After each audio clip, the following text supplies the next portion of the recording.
Yep, I know. So here we are, we're streaming. Yes, how do you do new tab with a single button? That is a good question. How do you do new tab with a single button, since I'm used to a PC, not a Mac?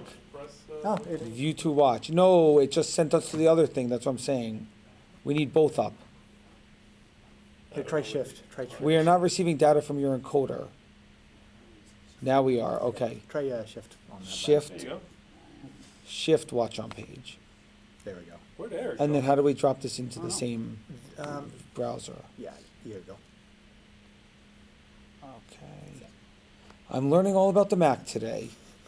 You don't use Macs at work at all? I do, but for only video, like only for graphic editing, like Maya and stuff, not for this.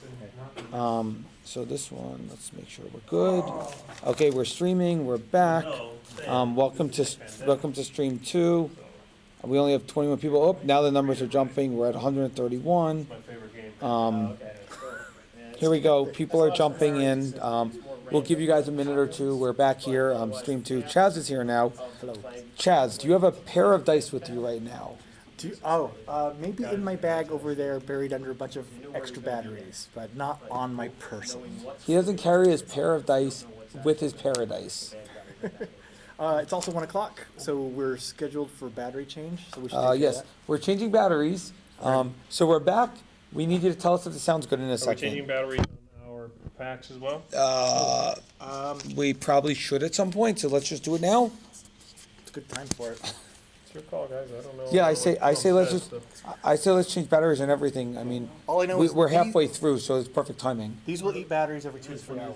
I don't know about the other packs. Yeah, we're gonna do a battery change everywhere, but how are you guys doing? We hope you enjoyed the first one. We're over here at the second feed, and Are those AAAs? Yeah, they are double A's. Double A's, yes. those are the bigger ones. I need They're the bigger than triple A's. I need the Duracell ones, wherever they are for this. Are those Duracell's ones? No, working? these ones don't work. So for now, I will talk with you. Give us some questions here on feed 2 until. We have a used batteries section. Yeah. I see everyone's coming over. We have like 200 people now. This is. Are you kidding? Yeah, no, we're having a good time hosting this. And for those of you that don't know, welcome to the GAMA Trade Show 2016, live from Las Vegas. We're doing live stream. This is our second feed. We started at 9 this morning, and we'll be going until 5 this afternoon Pacific time, so that's 8 o'clock Eastern time.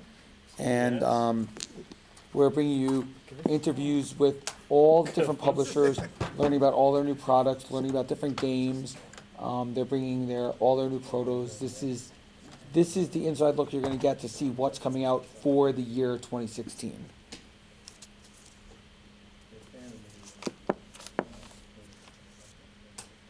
So has Dice Masters jumped the shark? Do I ever see it doing so? Not yet. I could play Dice Masters forever. As everyone knows, I'm disappointed they don't sell it through online anymore or in the quantities they used to, because I'd love to be able to get my copies easily, and it's so hard to hunt it down now. It might kill the game off because it's hard to come down. I mean, I don't know how it does in regular stores, because my only brick and mortar store is Cool Stuff. So Okay, we here, do it that way. Jason, We have to do battery change. Let's go. We're ready to start. Gone dark.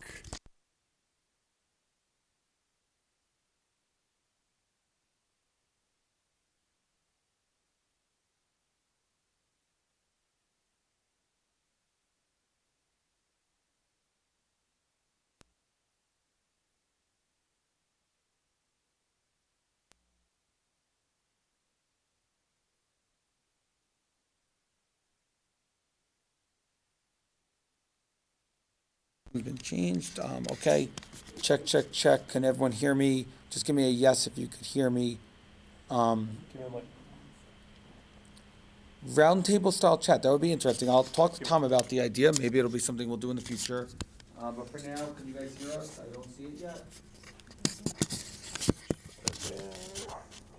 Ignore it. No, it's pronounced Japanime, right? Japanime, yeah. Japanime, okay. Check 1, 2. Just Sam, give a few checks and make sure. Check 1, check 2, check 2, 3, 4. Hello, Clarice. Okay, perfect. And We're still both good. we are now spinning the camera Can around. you hear you guys talk for 1 sec, please? Hello? Can you hear me? Check 1, 2, 3. Very well, very well. Yeah, let me just set can you clap for me, Sam? Got it. Okay. Whenever you're ready. All right, I'm just going to clap for the sound. Hey everyone, welcome back to our GAMA Trade Show 2016 coverage. I'm here with Rich Gain from Japanime Games. How you doing today? Good, doing well. Well, what you got for us? What are you showing we have us a here? couple of projects that we're working on that should be coming out real shortly. Our Kickstarter for Heart of Crown just finished. Should be published by Gen Con. It's a great deck building game where you're backing princesses, getting them into the throne. So it has a lot of politics and other things that a lot of the deck builders don't have. That's coming up shortly. We will have it available, like I said, by Gen Con. If you want more information, check out JapanimeGames.com on that. Cool. Our newest game is right here. This is something we just announced last week, and it should be in stores by the end of May, actually. It's the Naruto board game. It's from Yoka Studios in Luxembourg. This is their first foray into the board game market, but it's they're big fans of the game. They're big fans of the TV shows. They're specialized specifically in high-end statues and action figures. But this is their game. It's a cooperative board game. It's based around the Naruto Shippuden storyline. And what's happening is the Akatsuki are moving around trying to take over the villages. And you, Naruto, and all his friends are trying to stop them from spreading too far and too much. And then eventually beating the big bosses, Toby, at the end. As you move through, there's encounters which are randomized. There's a random deck of bad guys that you end up fighting. And each character has their own deck of cards which copies their powers and jutsus from the cartoon series. Okay, so what's the gameplay like? Well, gameplay is standard cooperative play in that you know where the Akatsuki, they would start here on the number 1 spot, and then they will move around the board.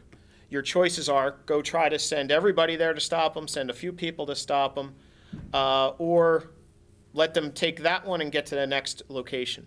The problem is in between each location you have these encounters, which can be either traps, which are easy, or ninjas that you have to fight. And so if you fight them in the process, you might end up getting paralyzed, which means you can't do anything. So if the party travels together, then it's more likely to avoid that. It uses customized dice, which are nice because they're engraved, so you don't have to worry about them wearing off like a lot of dice games. You got the symbols here, which is the hits. You're trying to equal or exceed the target's hits. Okay. And then you have special powers that are triggered based on the cards that you play. Okay, so the burst symbol kind of there is the special Is powers. the special, yep. And the shuriken or the ninja stars are Yep. the hits. Yep. And there's some sides that have multiple shurikens, so you can actually get a pretty high right. score. Cool. Each character is very unique in how it plays. There's also 3 levels of play. So the basic level of the game starts with the character on this side, very basic stats. The encounters on the board are very fixed and much easier to play with. Once you've learned that type of game or have conquered that, you can turn the characters over, and there's actually an experience system. So as they fight and beat things, their experience goes up, and then eventually their stats go up when they get enough experience. And then the 3rd level has another set of counters, which are even harder and take a lot longer to beat. So once you've conquered the first 2 levels, then you move on to the 3rd level.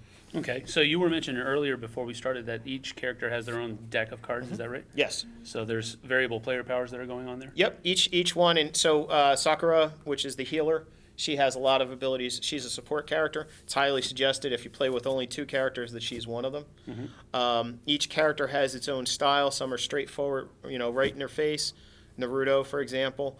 But then you have other characters like Sakura who actually has some ranged attacks, so she can actually start in a different area and do it. All you're building up towards is fighting Toby and his Akata or Gata here. And that one, and at the end, you always fight them too. but their powers vary based on how many villages have been conquered. If all the villages have been conquered by the Akatsuki, then you are in big trouble because their powers are actually much higher at that point. So how much, I guess you would say, crossover do you have? Somebody that's never been part of the Naruto universe, don't really know what's going on. If they're fans of cooperative board games and they're fans of especially Pandemic, they'll have a lot of fun with this game. With the 3 levels, there's a lot of options and there's a lot of randomness to it. So the game, every time you play, even though the Akatsuki model moves in a fixed path, you're not sure what you're actually fighting. So there's a lot of replay value that I've seen with it. Okay, sounds good. All right, and so when can we expect to see this We're hitting shelves and whatnot? May would be the latest, most likely. We might see it even sooner than that. It's got a retail value of $50. $50, okay. And we have future plans for other languages coming out as well. So. Okay, cool. All right, anything else? You were talking about that just finished Kickstarter, so when do you Kickstarter think just that's going finished. to be We're looking at Gen Con release for it. Gen Con release? Okay. We have some prototypes that we bought here to the show. If any retailers or other distributors and stuff are here and they want to check it out, they can stop by the booth. And we have this plus 2 expansions will be coming out when it releases. Okay, cool. Release with 2 expansions, all right. Yep. Well, that is Rich from Japanime Games. Thanks for stopping by. We very you. much appreciate it. All right. Thanks a lot. Excellent, guys, thank you. Over, we have question time. Okay, we're gonna do some questions with Japanime. If you guys have your Tanto Kori questions and Barbarossa that I saw before, this is the time to ask it. And Tom's not in the room, so you could ask away on that stuff. You guys can have this copy if you want. Give us a nice play it, give us a review, let us know. Okay, Guys in Luxembourg. we're back over here for our hosting duties. I feel like I'm doing, have you ever watched E when they do the behind the scenes at the Oscars and they have like a little host that talks in between? That's what I feel like I'm doing at this point. Anyway, so we'll have Japanime over here. We'll talk about different things and we'll see how things are. Give us a second. Oh, yes, we will. I was hoping to have. We will what? We will ask these questions. Oh, yes. There's girls. The pictures are not girls.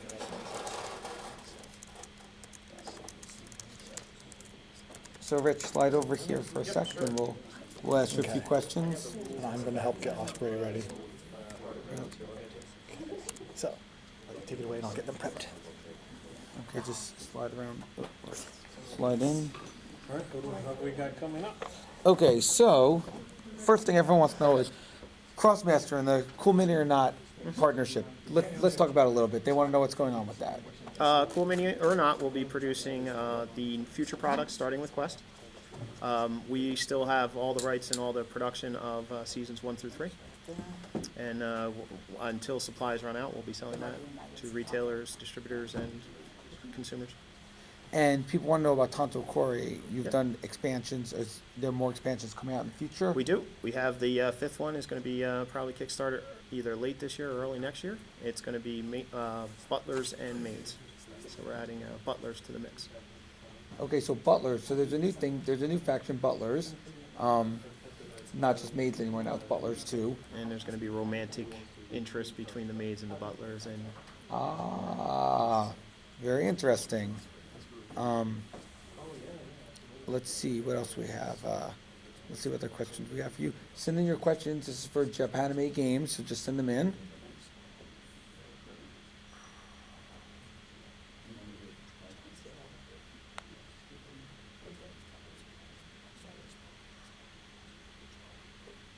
When will the Naruto game come to Europe? it actually will be releasing. It's in French right now. It's available in French in France, Luxembourg, Belgium. But it will be in English at the same time it is here. We're actually going to be shipping it direct to distributors from Europe. So it should hit street date at about the same time in May.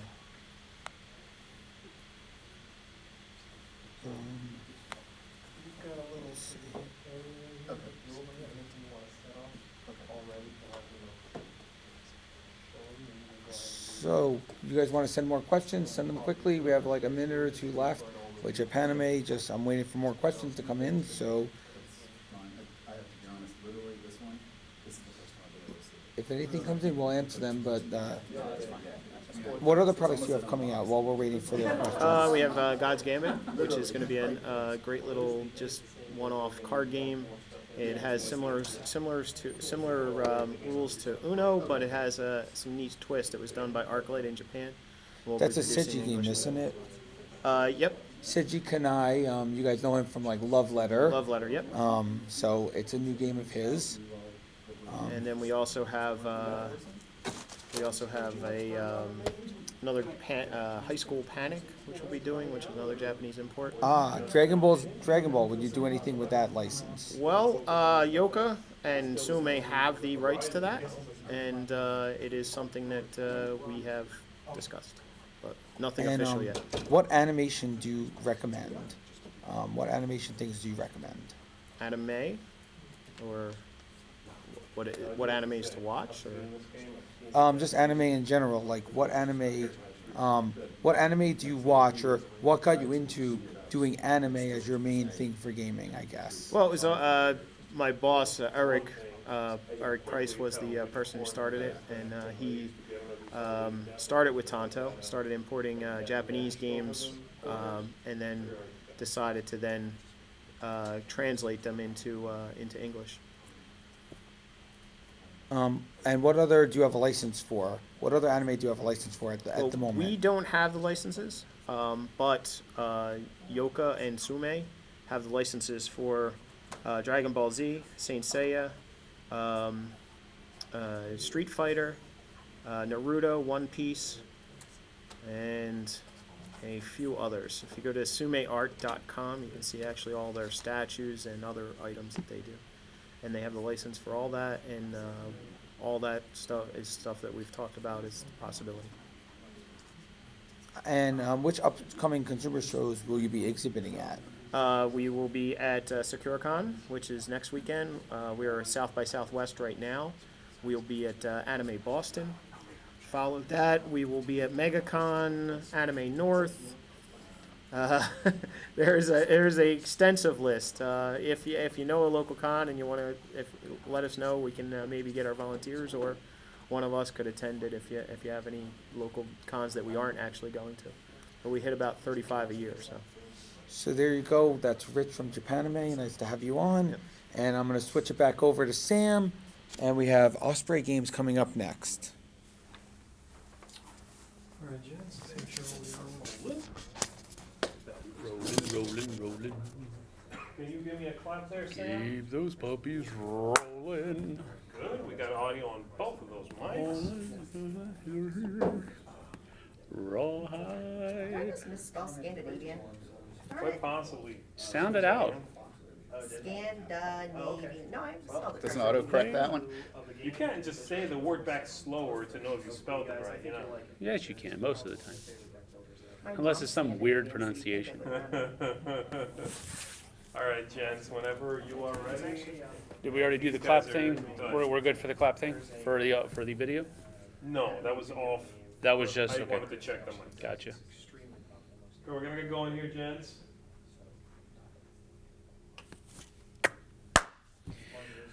All right, everybody, welcome back to our coverage of GAMA 2016. I'm here with Christian Waters from Osprey Games. So thank you for joining us, sir. And what have you got here? You have, looks like a reprint of Ravens of, and I'm not going to try to pronounce Yes, I always have to say it a few times myself. It's Ravens of 3 Saharishi. that. Okay, there you go. You did much better than I did. This is actually a game that we brought in from Japan. It's got a bit of a cult following, but we've also cleaned it up. It's a cooperative game. Two players play. One plays Ren, a girl who is lost in her dreaming after suffering a bad trauma, or Feth, a boy who can interpret the dreams.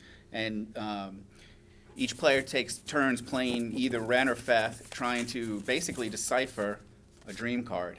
And the players can only communicate through the cards themselves, which is one of the more fascinating things I think about the game. We're actually very proud of the art itself. We've made the cards a little bit bigger. We've cleaned up the art. They're a lot easier to read. And if you know our Osprey from our military history books, we're known for the beauty of our illustrations, and we really have tried to carry that through for the games. So this is coming out in May, on May 22nd. Okay. Another, good. Yep. Go ahead. Another game we have coming out on May 22nd is Escape from the Aliens in Outer Space, the Ultimate Edition. You may or may not be familiar with this. Ultimate Yes, Edition. Ultimate Edition. It has more stuff. Whoa. And again, beautiful art and packaging. So we've got all the different player cards. This is cool enough Yeah. as it is. And we even include dry erase pens. Dry erase pens, yeah. And again, you can see the quality of the art and production is Really high. neat. Really neat. So you said this just came in, right? That just came in. I literally, this is the first time I've seen the inside of the box. This came in for GAMA. Okay, so when do you, This is also May 22nd. May 22nd? 22nd. Okay, cool. Very neat. And Hefty, yeah, it's a nice. It's you know what you're getting in that box. right? And I do want to take just a moment to show a game that just came out, Odin's Ravens, which is a reprint of a game from I think 2005, 2002 that we've again cleaned up and streamlined the rules. And this is really where we can show off some of Osprey's quality art. The art and the cards is just Yeah, gorgeous. really nice. Nice meeples, nice plain pieces, and the packaging itself is quality. And it can even fit perfectly on your shelf. Yeah. So, and One this, of my favorite games from that older line. Yeah. I haven't got the new copy, of course. You know, Z's already reviewed Odin's Ravens, this new version, so that was really cool. okay. And then just coming up, we have a few games. We have Let Them Eat Cake by the same person who did The King is Dead. This is a political backstabbing game set during the French Revolution. So you form alliances with your friends and then send them to the guillotine, and whoever gets to eat the most cake wins. Equality, freedom, and eclairs. Yay! So you're sending your friends to the guillotine? Yep. And you'll see it comes actually with a cardboard guillotine, of course. you Well, know. with friends like that. Yeah, and there's even going to be an eclair recipe included too. So we cover all bases on that. All right. We have Agamemnon, which is a strategy game set in ancient Greece. Yeah, that sounds That's cool. at the end of the summer. And then also in the summer, we have Escape from Colditz, which if you're a little older, you may remember. This was it's a hidden movement game based on a historical fact. There was a British POW who escaped from the Colditz Castle, which was the Nazis' inescapable prison. Yeah. After the war, he wrote a couple series of best-selling books that became best-selling hit TV shows, which became a very popular board game. In fact, in the UK in the 70s, it was even bigger than Monopoly. Wow. So we're coming up to the 75th anniversary of the actual Escape. So we've cleaned up the game and we're releasing a new box set of it, Escape from Colditz, in the summer. That's very cool. It's actually- Very cool. So what's on the horizon then for, I mean, this is what's coming out this year? You got anything in the this is fire what's that you coming can? in for this year. We have a game called Slice and Dice, which is a samurai game in Okay. early 2017. It's about all I can say about Okay. it. But for Osprey itself, you know, if you know us from our military history books, you know the quality of our products. So we're very happy to be going into the games world now. Yeah. And by the end of this year, we'll have 10 tabletop 10 box titles. board, yeah, 10 titles. which is not bad for Yeah, no, that is really about a good. year's worth in the business. That is really good. All right, well, great. Thank you for joining us, Christian. This looks like some really neat stuff that's coming in, especially that Escape from Colditz. That looks Oh, good. I'm glad you like really it. neat. Yeah. Looks really neat. All right, well, that's Christian from Osprey Games. Thanks for joining us. We'll see you next time, folks. Thanks. How'd I do? Christian did well. That wasn't Not well. 10 minutes, but Did well. No, you didn't. Oh, You we're were We're gonna do a good. ton of question and answer. Yeah. People want to know all about this order.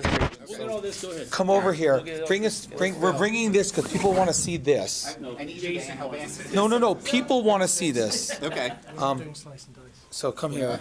Oh, but it's on the schedule. Okay, you just heard that first. They're not doing slice and dice. Repeat, they're not doing slice and dice. Come sit down here.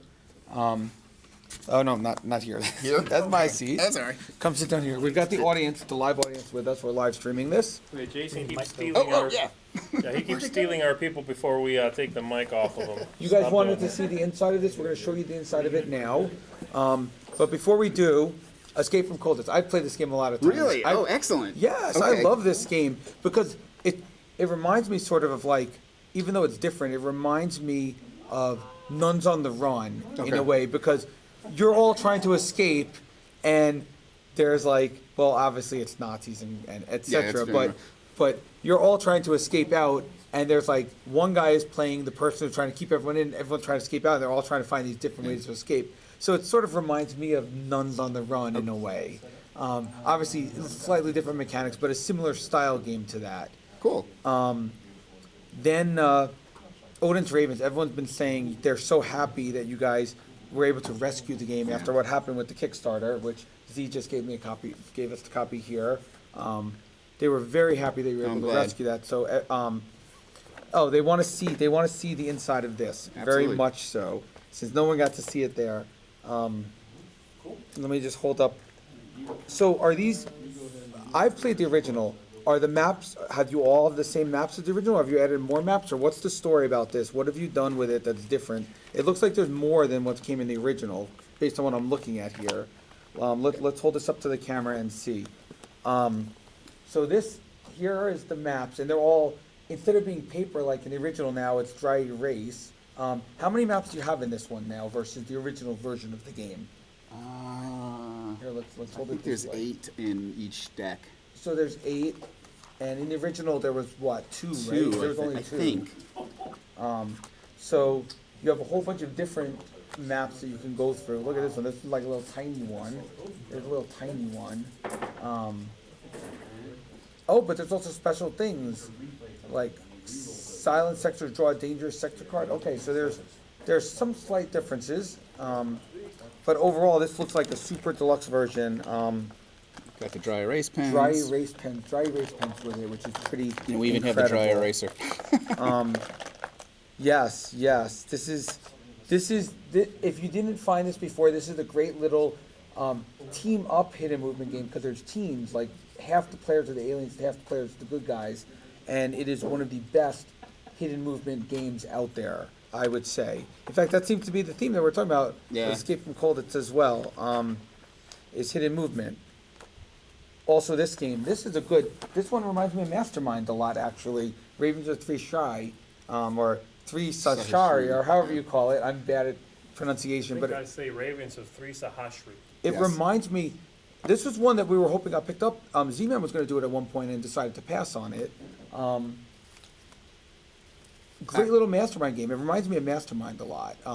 And the whole unique, it's a co-op, but each person has a different role they're doing. Well, they use switch roles. I like it because it is a co-op game, and you're trying to communicate through the cards. It's really kind of cool. So here's some questions that are coming through. Escape from Aliens, what's the release date on it? May 22nd. May 22nd, that's coming out very soon. Yep. Very soon. Let's see what else questions we've got. Send us the questions. The ones were done by 2. The ones were done by 2:30, and there is no 2. I see Escape from Colditz. Escape from Colditz is the name of the game. Yep. Let's see what else we have. We're waiting for your questions. Come on, you guys were talking all about Odin's Ravens on. when he was on. Send us questions. Other than you thanked him a lot, send us some questions. I'll take the thanks. It's always nice to make people happy. Okay. So, who's asking about the small map book? Explain the way this works. Explain Escape from the Aliens of Outer Space, since people want to know exactly what this does. So it's hidden identity. You're either an alien hunting down the humans, or you're a human trying to get to the escape pods before the aliens hunt you down. You start here. If you're an alien, there. If you're a human, the escape pods are. Sorry if you can see that here. If you can move silently through the white hexes. When you get to a gray, you grab a card, and that basically essentially says whether or not you can lie or tell the truth. So you're trying to each of you, you're trying to suss out your opponent's identities and their realities, and to either get them if you're an alien, or to help them escape if you're a human, essentially. Yep. Colditz, what's the MSRP? Do you have one yet?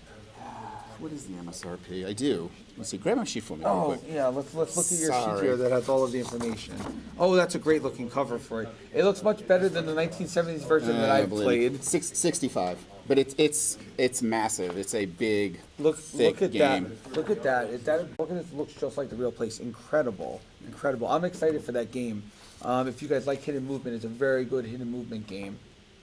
What do you look for? I mean, obviously, they're asking what do you look for in a game when you choose what to publish? Obviously, you're a more historical sided company, not what some of these that we're looking at, but what do you look for when you do it? We're looking for anything that can bring people together. We're looking for something that has that has a good basis for the art that we can leverage often. I mean, I think you can see it through Odins and Ravens through most of our games. This is obviously a little more simple. So what we're looking for is quality gameplay. Here's another good question. With your long history of historical references, are there any historical periods you feel are underrepresented in board games and that you'd love to make games about? At this point, we're open to any games anywhere. So, I mean, we had The King is Dead, which is set in Arthurian Britain, but with a basis of reality. If you look at the map of that board game, it's actually historically accurate to Escape from Aliens from Outer Space. I mean, I'm going to stop. Okay, you we're guys gonna if you cut wanna you start off. Wrapping it up. We're gonna wrap you off up here because we're ready for our next interview. thank you much. Yes, thank you so much. We're looking forward to all of this as it comes out soon. And stuff, I know guys. everyone's very happy that Odin's Ravens, you were able to save it after the Kickstarter debacle that happened. So thank you so much. All right. Okay, Take let's. that mic from Steve will you. take the mic. We're gonna turn the camera on, and we're gonna go back to the main set with Sam again. Let's put that right there, gents. Let's get this back on. There we go.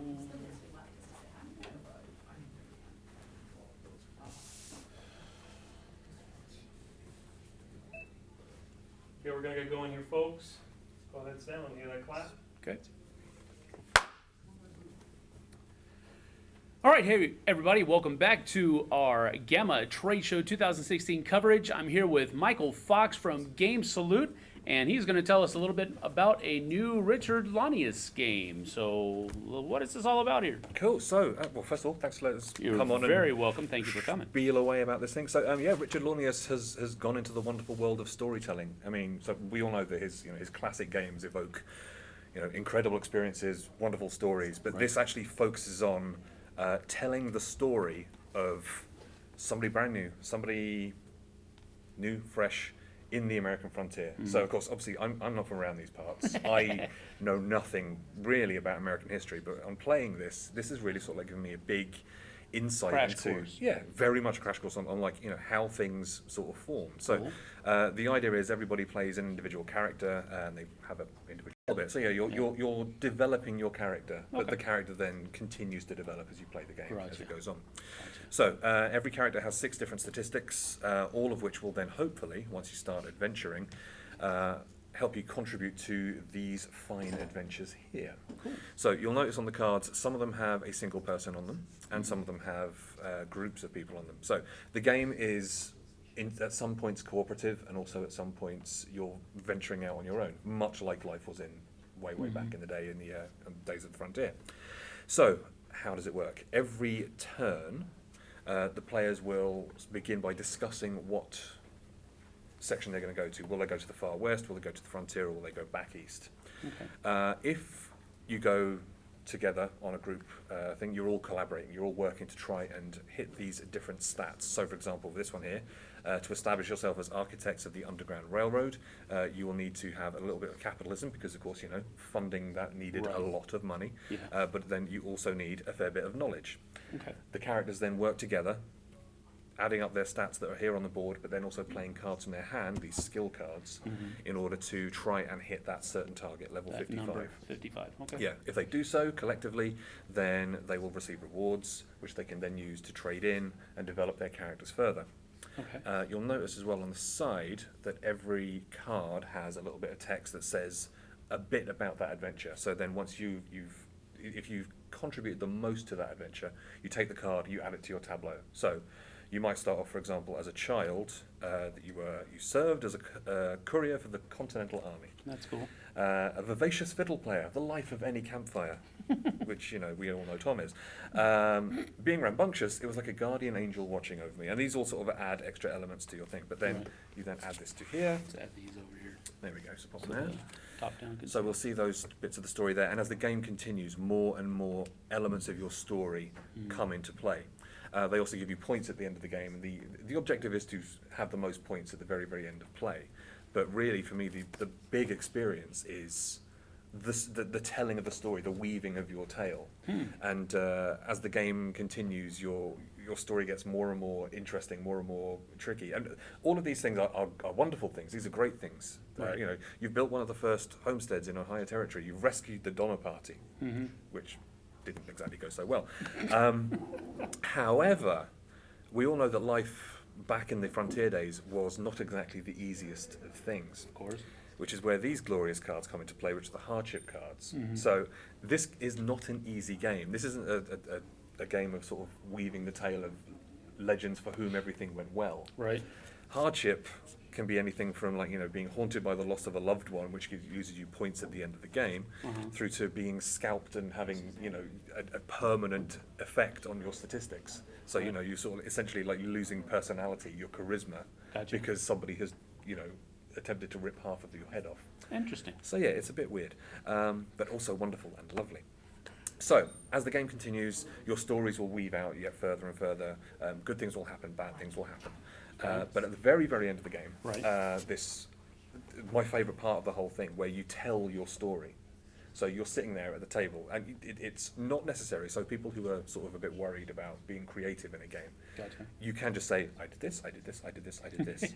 But you can Right. also sort of sit there and say, well, I remember the days when you're essentially like, you know, looking Right. back on this life that you've Get into created. character. Yeah, and there's a variant of the game wherein you can bestow bonus points upon people who delivered their story in the best way, Oh, okay. which is pretty nice. So once you do get to the end of that, the best bit is the legacies. So whoever has hit the certain targets. So for example, whoever has gained the most wealth reward cards will be deemed the capitalist giant, known throughout the world. You know, banks are named after you. That Gotcha. kind of thing.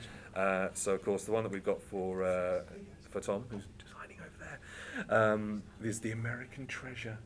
You can be the American treasure, whoever has the most happiness cards. And it ends like, you live an extremely long life, you see the country grow beyond your wildest dreams, you become a literary treasure, and the president dedicates a day in your honor on your 107th birthday.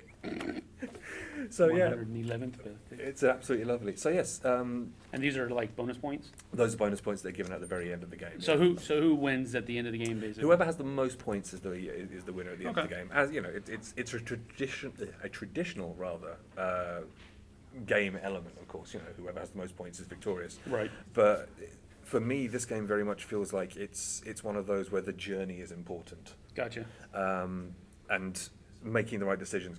Deciding to collaborate with people at the right time, deciding to strike off out on your own at the right time, to sort of just to turn things in your favour. So you're going to be getting points from this, points from here, points from these types of things. So, for if you doing all claim this these, kind of stuff. you claim these, they go onto your tableau. Gotcha.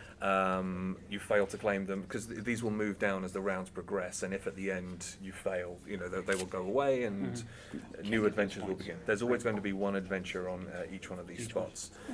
Things will change depending on these little fate wheels will appear. Of course, the one that I flipped says, of course, no change. But some of them will make things easier. That'll make the difficulty rating a lot easier. Okay. Some of them make things a lot tougher. Sounds really involved. Yeah, it's pretty cool. I mean, it looks mildly terrifying from the outset, but once you actually, get your head around the rules, the play is straightforward, and then you can actually really, really enjoy indulging yourself in telling the stories. Deep learning curve, but a lot of immersion.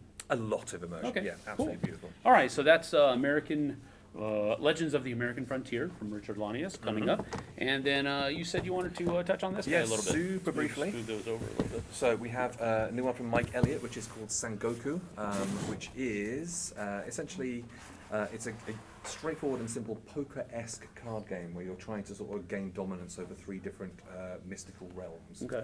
The heavens, the hells, and the earth, kind of. It's a very sort of strange and curious little beast of a thing.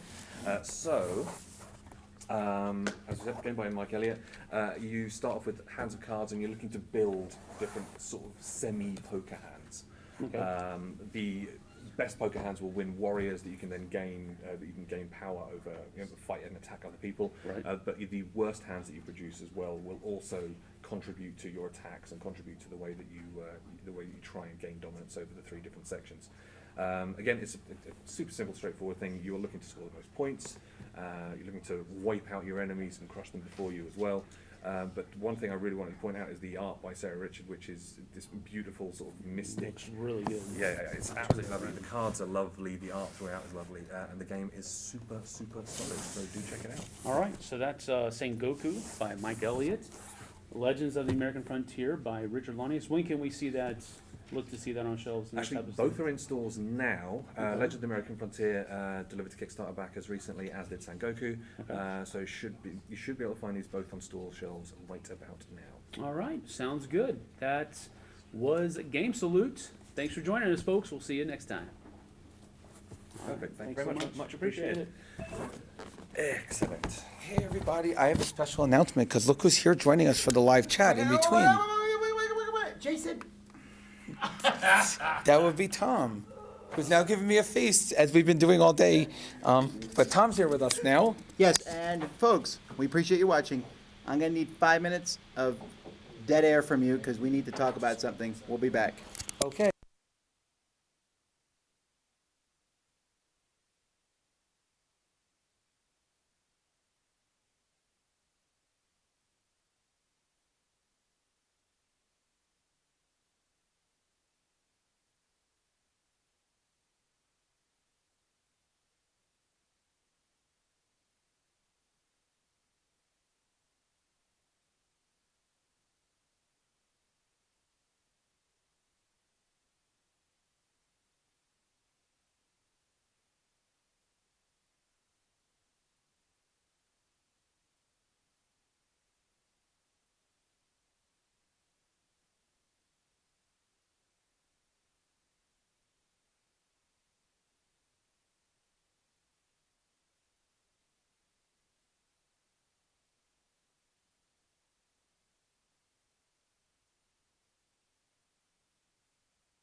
No.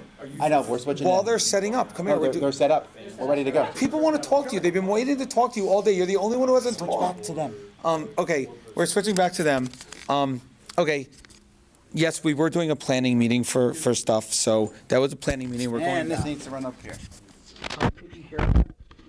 Again, but no, nothing bad. It was just planning. And you Look, throttle for an interview. Thank you. That's good. Okay, gents, I'm gonna turn this camera on. The other one is on as well. Can you, Yep, good to go. clap for me, please, so I get an audio Will. feed? So it's vigor. Okay. Hey everybody, welcome back to our coverage from GAMA 2016. This is Joey Vigor from Mirror Box Games. Thanks for joining us, Joey. I appreciate it. Thanks for having me. Very welcome. You know, right here we have Chaosmos. That's right. So you've got some stuff to tell us about that. Okay, so basically this game came out last year. Tom has been surprisingly friendly towards us, considering we're pretty new to the industry. The sort of big mechanics with this game, just to go over it again before I make any further announcements. Basically, the big mechanic is area caching. So you're an alien, you're on the hunt for the ovoid, which is the seed of the new universe. So it's a card that you're all looking for. When you land on a new planet, say you're this orange guy, you land on a new planet, there's an envelope that has basically the cache of cards that's inside that envelope. So basically, oh look, I found the ovoid, right? So once you have this card, you don't win, you have to basically draw out the clock. So you might have to hide it somewhere, wait till the end of the game. Everyone wants the same card. So there's eventually going to be conflict, but throughout the game you'll be hiding it on planets, setting up traps and vaults and things like that. So like if you have a trap, you can actually turn it face up. So when someone else goes to that planet, they're actually going to get trapped. You'll be able to get it back. Right.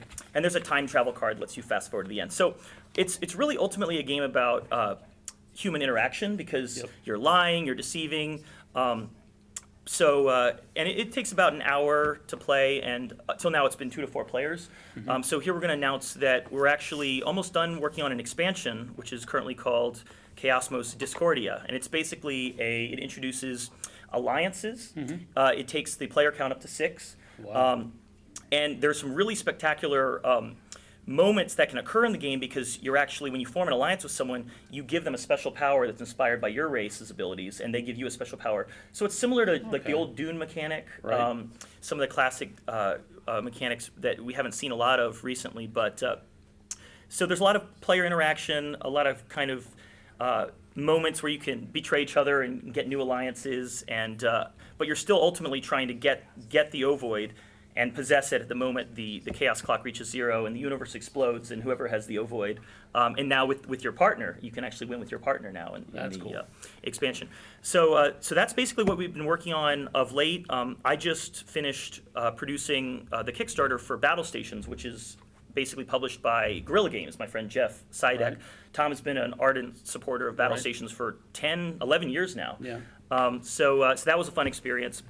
And that's going to be out early next year from Guerrilla Games, and I'm producing that project. And then the next thing up for Mirror Box Games is it's sort of like a shopkeeping game. We're not ready to announce the title yet because it keeps changing, but you know when you play a video game RPG, you go to the little village and you spend all your gold points and you buy gauntlets and helms and upgraded swords and flame throwing things and spells. So this entire game is a Euro-based game where you are that shopkeeper. And Okay. so there's a deck of heroes that come to town, and they say, oh, I'm going to go on a quest. I'm going to need a bunch of equipment, like a flaming sword or upgraded armor. And so you have to get the resources. Like if you want to build armor, you might need, for example, some metal and some leather. So you get the resources together. You can even upgrade the rooms, get like blacksmiths to join your shop, and they give you special abilities. Get all the equipment you need, and then when the heroes come back after their journey, you're able to. They basically provide you the spoils of their journey because you kind of work out a deal where you're sort of helping them fund their journey. Gotcha. So that's a really fun game. That's designed by my partner in the company, Matthew Austin. Matthew Austin. So what's the timetable on that one? It's in development right now. I played a version the other day that seemed finished to me. So it's just a matter of getting art done for it and promoting it and getting it out there. Give me 2 of the most recent name choices that you've had for the game. What do you mean name choices? You said that there were different, the names changed so many times. Oh, well, so there's, I keep thinking, he likes shopkeeper. Uh-huh.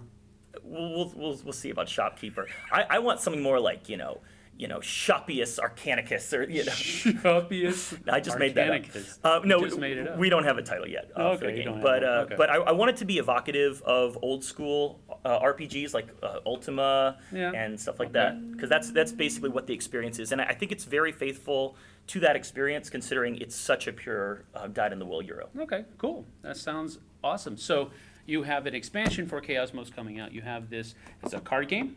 The shopkeeper one. Yeah, it's cards. It's some basically cardboard, cards, tokens, bits. We'll see. Okay. Yeah. All right. Basic Euro type stuff. Yeah, and that should be. I think it works great with 3 to 6. It might be 2 to 6. I'll have to ask Matt. All right. Sounds good. All right. Well, that is Mirror Box Games. Thanks for joining us, and we'll see you on the flip side, folks. Thanks a lot. Thanks again. All right, thanks. Thank Really you, guys. appreciate it. Excellent. Very quick Q&A. Take off your microphone first, so you can get next company ready. Okay, guys, we're back here. I'm gonna turn the camera around. That makes that easy. We're back. I'm doing a little bit different this year. Sorry we didn't get to do one for the last one, but as You guys have seen we were everything we have discussing, currently, so- we were basically discussing our plans for Do something a tonight little bit and what we're doing after. We were discussing our plans for what we're going to be doing after we're done today. So Tom needed us to talk privately because you guys don't need to hear any of what we're figuring out for our plans. But now we're back to take questions from you. So if you have questions for Mirrorball, start putting in your questions and we'll see. We'll see what's going on. Jason, we're not gonna have a ton of time for questions, just so you know. I don't care.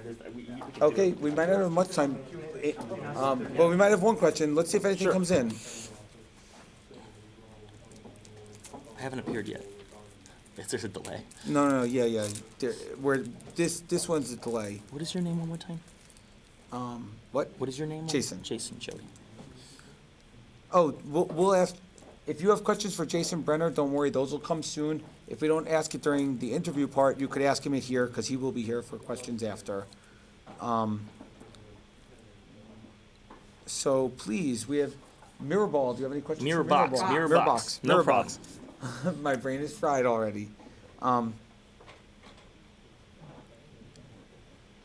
Please were the send some. secret plans?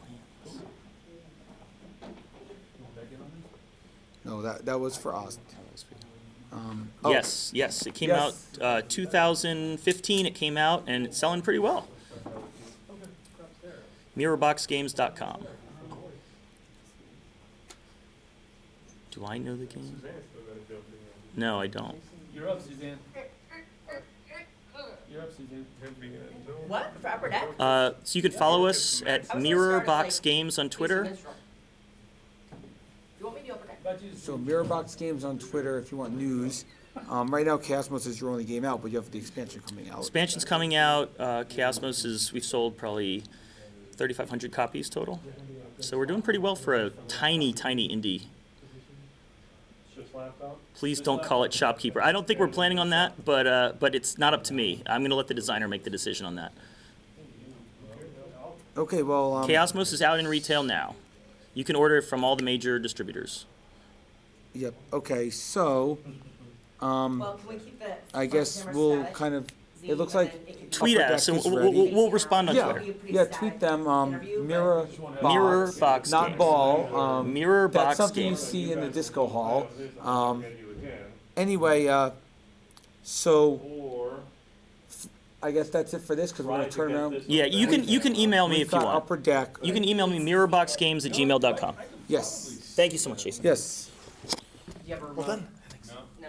But I know it well enough. Okay, here we go. Upper Deck. You can wing it. And Jason Brenner wants No, you know to what? do Let's this. not do You're a that. professional. And Let's not do that. I There's got that here. one question I want to ask. This shot is not that Sam, great no, anyway. We It's just not- won't it's use not- it. it's not necessary, right, that's what I was thinking. It's thorough, but if for some reason it's not in Jason's Now, presentation, we'll go have on to- that screen, make sure the resolution on this one is good. Yeah. There's not a glare. I'll go tight enough, I'm good. I'll put double-edged here so that you can kind of look around. Looks good. Yeah.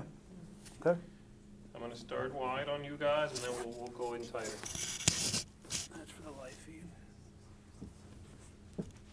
I am going to record on that for redundancy purposes. Smart.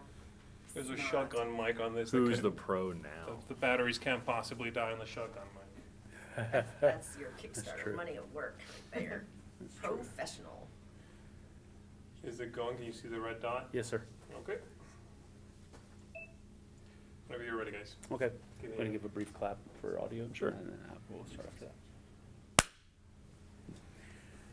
Hey everyone, welcome back to our coverage of the GAMA Trade Show 2016. I'm here with Jason Brenner from Upper Deck. Thanks for joining us, Jason. Thanks, man. What you got for us today? Well, normally I come out and I show you guys like the newest game we have out today, but instead of doing that, I wanted to do something a little bit different and talk about everything coming out in the future. That sounds good. So yeah, that's why we have Let's do that. the awesome PC setup here. All right, so 2016 and beyond.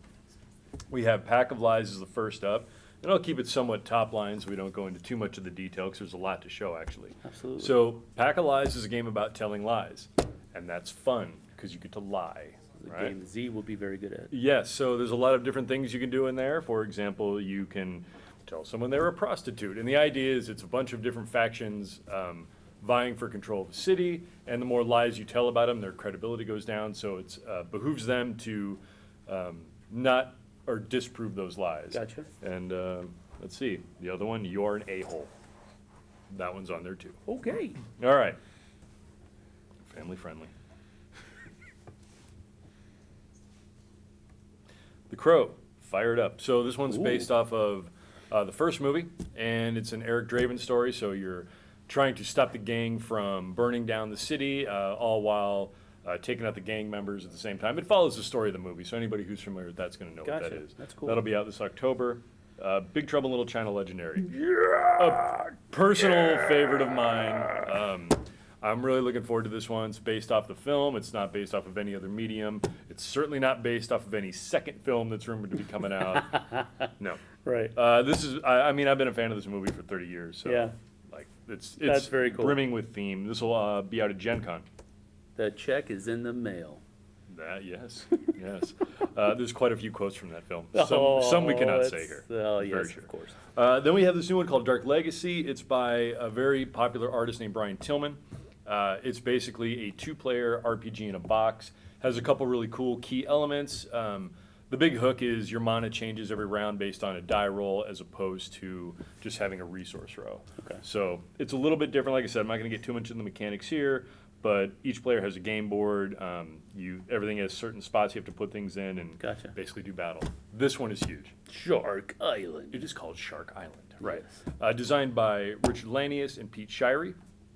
It is a game that is about a shark terrorizing an island, as you can quite imagine. Yes. The idea is one player is the overlord or shark, and then the other players are the hunters trying to stop the shark from invading the island and eating it whole. So if you succeed, shark goes away and dies. If you lose, shark eats everybody and you all die. Okay, you just said that the island can be eaten by the shark? Or You just know. everybody on the island? Maybe some. Well, it depends, right? It just depends. It depends on the how size big of the shark, is, right? yeah. I mean, Megalodon, maybe. Maybe so. I never know. All right, so that's Shark Island. That'll be out next August for right in tandem with Shark Week. Okay. Makes sense. Yeah, it does. Dungeon Draft. This one is awesome. Designed by a friend of mine named Justin Gary. Some people may have heard of him, especially those who play the Magics. Right. Justin's a pretty hardcore game designer. Does really well. He obviously did Ascension, had his own company. So him and I still keep in touch. We chatted, decided to work on a game together, and came up with Dungeon Draft. Dungeon Draft, at its core, is a drafting game, and that's what I asked him to build was just a hardcore drafting game that people can really screw each other over on. And mission accomplished. Okay. Everybody gets screwed over in Dungeon Draft. Very fun game. It's going to come out next year as well. Okay, cool. This is one I think is going to be amazing. It's called The Dingo Ate the Baby. The dingo ate the baby, eh? Yes. It's a Mike Elliott game. It's really fun. It's very much a circle of life game. It's very strategic, but it's light. It's fun. It's got, you can take the theme how you want. It's called The Dingo Ate the Baby, but it actually is very light and very It's a very cute looking game, so it's not blood and guts, but It doesn't sound very fun for the baby, but depends. I mean, the baby gets to scare an elephant in the game, you know, and just Okay. as long as you can stay away from the dingo. I mean, there's like salt and pepper being poured on the baby right now, so that's it screams for a really fun demo table, if you ask me. yummy. This will actually be shown here at the show, so I expect to get a lot of feedback. Cool. Deadpool, it's Deadpool. Everything Deadpool. Deadpool all the time, Deadpool, right? Wow. This is a big one. It's called Deus Machina. It's our first go back into the minis realm since years past.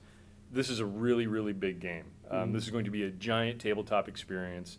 It's going to have big mechs, fully painted. It's a 5v5 last man standing based on Roman gods and telling, having pilots jump into mechs and do, Roman style combat of ancient times with mechs. So pretty cool. There's a big catch though. The catch on this is the mechs are going to actually come apart. So what I mean by that is I love minis games. I love just seeing the landscape.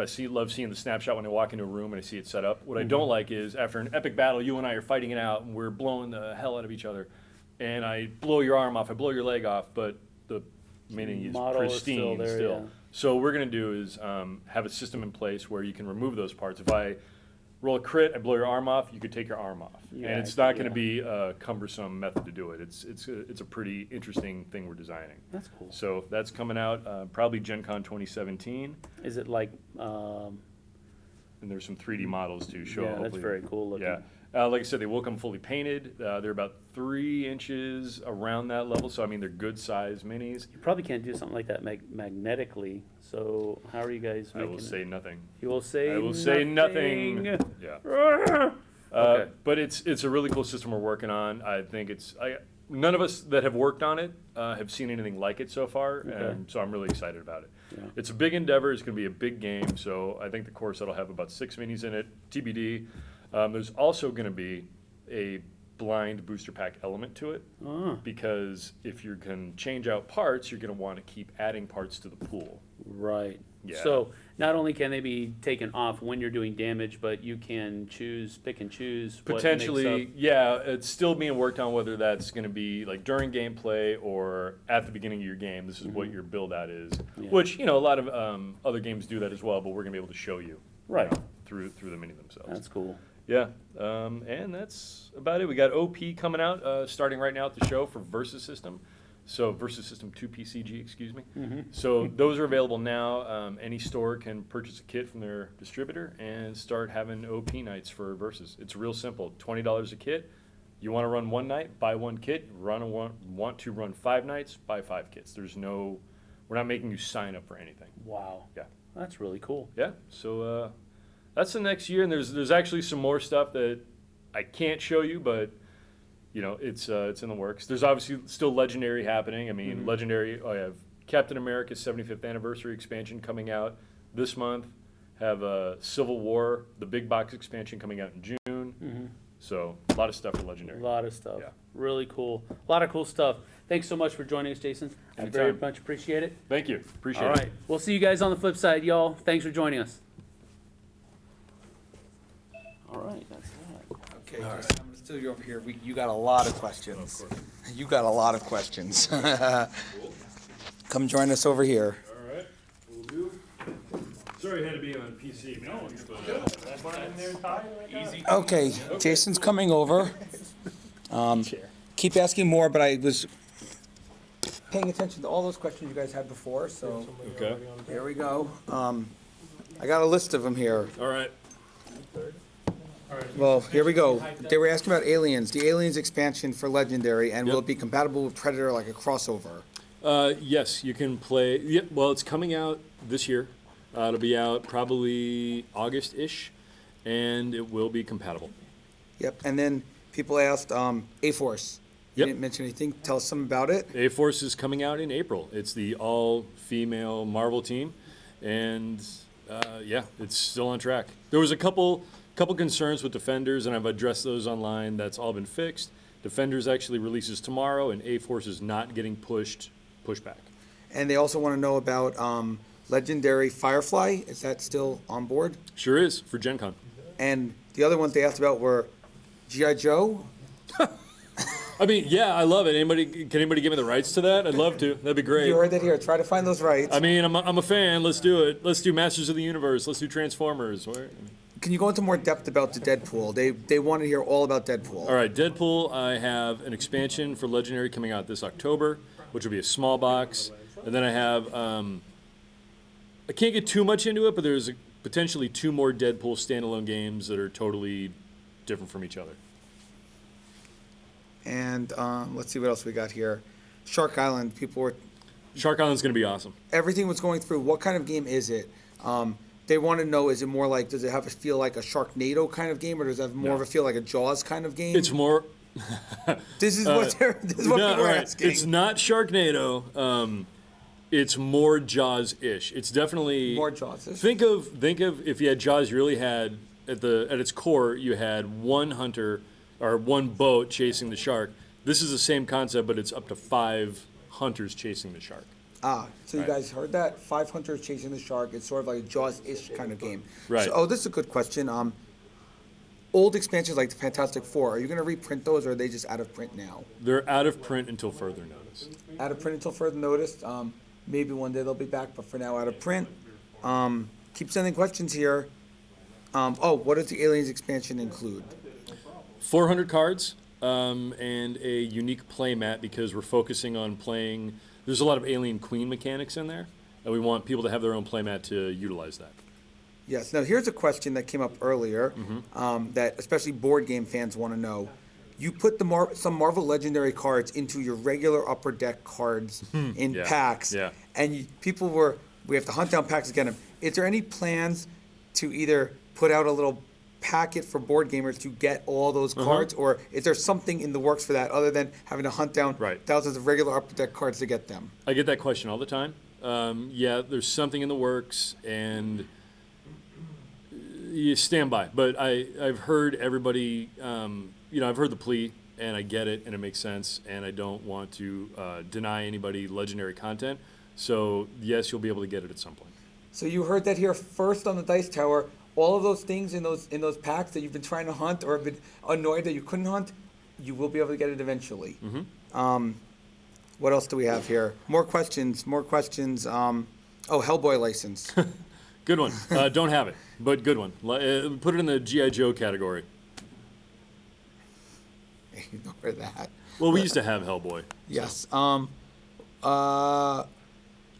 So more about Aliens, since everyone's asking about Aliens. Aliens versus Predator. Crossover pack expansion, obviously it's an Aliens expansion, but... Well, there will never be an Alien versus Predator expansion in one box. However, Alien and Predator are fully compatible with each other, so you can kind of do the math on that. Yes, exactly. Let's see what else we've got. Yeah, I agree. Don't say Jaws will get sued. I agree. This is not a Jaws game. I just want to point that out. It's called Shark Island. So the Shark Island. Name of the title is Shark Island, not Jaws. Steven Spielberg is not going to come after Upper Deck on this one. There you go. What else do we have? Come on, ask some more questions here. You have Upper Deck. You could ask any question you want. This is your time. Partnership ask the with Crypto questions. for DC. There we go. There you go. Drive-through review. Good one. I like that. Partnership with Crypto for DC license reverses. No. It's a good one. Yeah. Come on, guys. You have Jason Brenner here from Upper Deck. Ask questions. Ask some good questions. No, there's a good one here. I just saw it.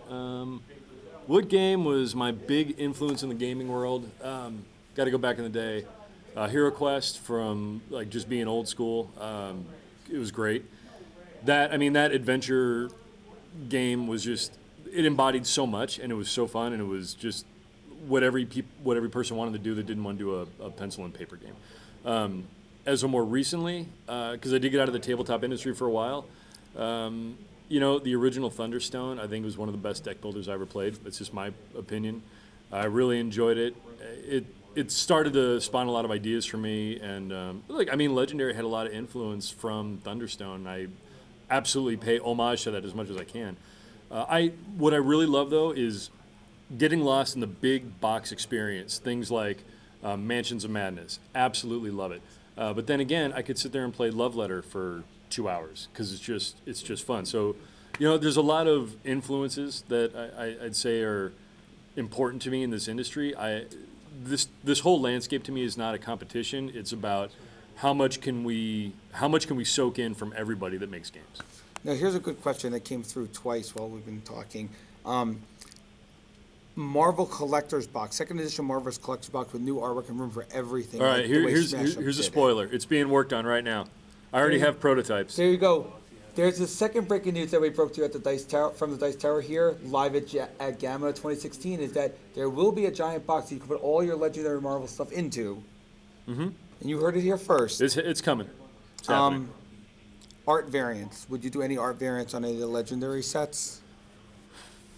Art variants on any of the Legendary sets. I mean, well, a You lot had of a people few ask for the, a lot of promos. people ask for the core set to be redone. That's something we talk about all the time at home, back at the office, and some people, we're kind of split down the middle. I'm on board for doing it because a lot of people want it, and I won't get into the reasons on the other side, but it's a discussion that's always in play.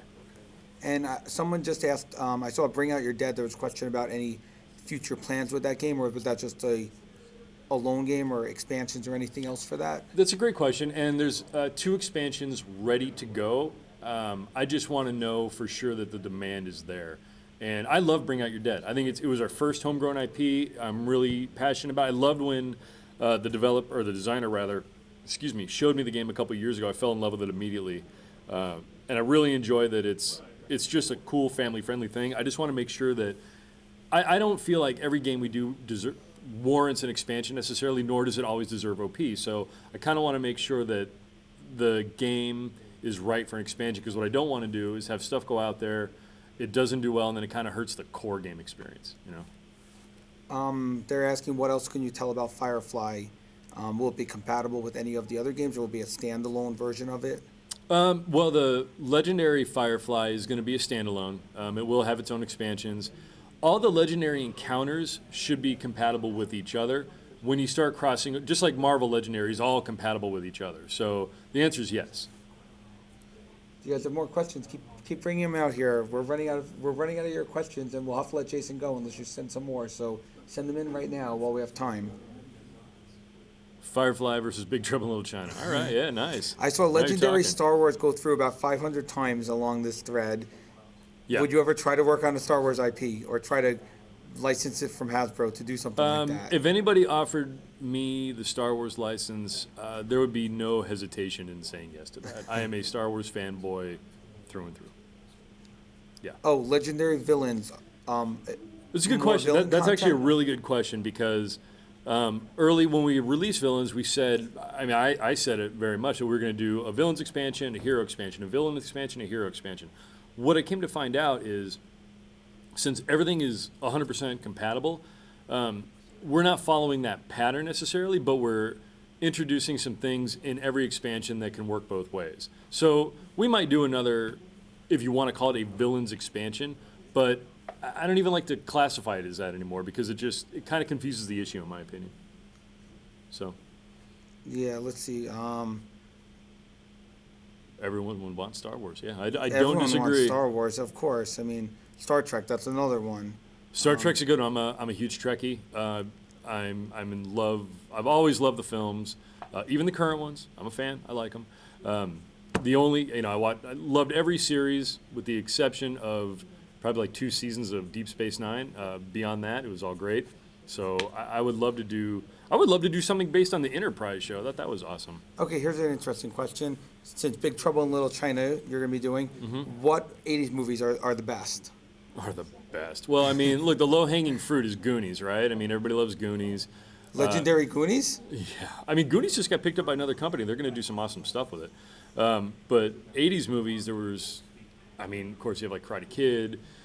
You have, oh man, I'm on the spot now. I was a huge fan. Well, this is actually 90, but RoboCop, Dick Tracy, like the original Total Recall, all that. 80s movies, I mean, they're fun. Honestly, I'm a big fan of The Adventures of Ford Fairlane. I'd like to see So something do I. there, I but- like that movie. However, you do have to keep in mind that not every license, even though if I love it, it may not translate well. So we'll see. How many, I saw a question that flew by, how many expansions are planned this year for Legendary, for Marvel Legendary? It's always 3 a year. specifically? 3 a year. 3 a year. You Yeah. count on a cycle for those. Yep. Let's see what else we have. Oh, D&D typing. Well, Legendary Fantasy Game is something I've seriously thought about. As a matter of fact, I won't say which, but there's a specific license I'm looking at that could fit it. But I've looked at it. I agree. Highlander's rad. I love Highlander. Highlander's rad. E.T. Yeah, E.T. Blade Runner. There we go. Back to the Future.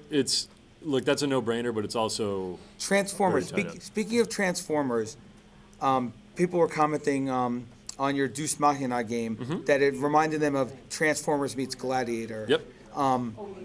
Even though they don't transform, they blow apart. Yes, but tell us more about that one because I know the chat was going crazy when you were talking about that. Deus Machina? Yes. All right, Deus Machina is just going to be a big, beefy game. It's going to be a premium price point because, again, we're going to include terrain, limited terrain. Don't think it's going to be a giant, arena, but you're going to have some, ancillary pieces besides the mechs. You're going to have the mechs themselves, and like I said, we're looking at including 6 in the box. And again, this is all being worked on right now, so I'm not confirming that, but that's what our plan is. The mechs are going to be fully painted. They're going to be good size. It's going to be a really good value. So, and look, if this works out and everything works out the way we want it to, these things are going to come apart. They're going to look awesome. It's going to be a pretty cool experience. And with the addition of like a booster pack model adding to that, it's going to be big, man. So I saw something about custom cards, and it reminded me of something that you did 2 years ago at Gen Con, where you had Marvel Legendary special cards, and everyone could be their own wound. And I remember I was like, this, and I took a picture. And was that just a one-off, or would you ever bring that back as like a booth thing? Because I think that was one of the most successful booth things I've ever seen. Yeah, we do that. We do that kind of stuff all the time. We try to keep it a little bit fresh and rotate the ideas, but that can certainly come back if, like I said, if there's a demand for it. Yeah. Do you guys want your own Legendary picture on a card? Because if there's demand, that'll come back, and you'll be able to get your own customized card with your picture. Disney, Legendary Disney or Legendary Kingdom Hearts. That would be really interesting and really cool. Well, is there like a mic somewhere in our office? Because these questions are hitting a little bit too close to home. Maybe even more scoops. Right. Like all these things are, considered. Disney is a partner of Upper Deck, and so all these things are considered. There's a lot of, I hope people would understand. There's a lot of, it's a lengthy process. Is the best way to put it. It's a very lengthy process. So I hope people can respect that. But we're looking to do fan service. That's what we want to do. And you heard it all here first. So thank you, Jason, for coming. All right. Hey, thank you. And Appreciate all the questions, man. These are awesome. Oh, yeah. Well, thank them. They're the ones watching live right now. So thank them. You guys are rad. Keep it up. And if you have any questions, you can always contact us at Upper Deck, too. Yes. And there's plenty of stuff coming out. Legendary, everything that you could ever want. Yeah. All Legendary all the time. Nothing else. All right. Thanks. Yes. Okay, let's turn it around. Now we're going to be talking, looks like Star Realms and other stuff, Epic, and all sorts of fun games. All right, set up for the next one here, guys. No, that whole thing.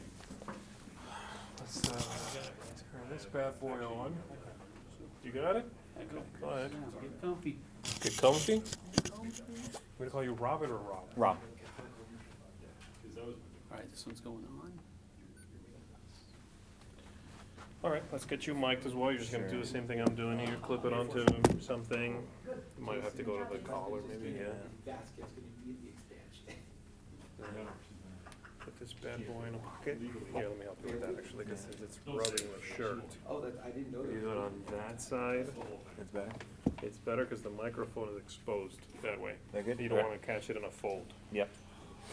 That just goes on. Yeah. All right, cool. And anything you want to set up before we get going? Or you're good like this? Well, first thing to talk about will be the stuff that's in stores now. All right. Sounds good. Okay, let's do it. That one's on. Yes, you are good. I am going to clap for an audio visual sync. Sure. You're good. Okay. Not just for me. Not just for you. Later on, several times. Yeah. Here we go, guys. Hey everybody, welcome back to our coverage of the GAMA Trade Show 2016. We are here with Rob from White Wizard Games. Hey guys. How you doing, Rob? Good, good. Good to see you again. We're going to be taking a look at some new product and some upcoming product as well. Yeah, we've got a lot of cool stuff in the We do. pipeline at White Wizard Games. We've got some stuff for Star Realms, some stuff for Epic, and then we've got a new game that we're going to announce first here today. So Excellent. Love to hear that. So tell us, what do we got okay, here? for Star Realms, we've got just hitting stores now. We've got Star Realms Colony Wars. This is a complete two-player expansion for Star Realms. Yep. So you can play it on its own, or you can add it with an original set of Star Realms to expand to a four-player game. Super fun. $14.99, just like the original Star Realms. Huge amount of gameplay for a very small price point. Great artwork. Super cool. And then we have the Cosmic Gambit expansion for Star Realms.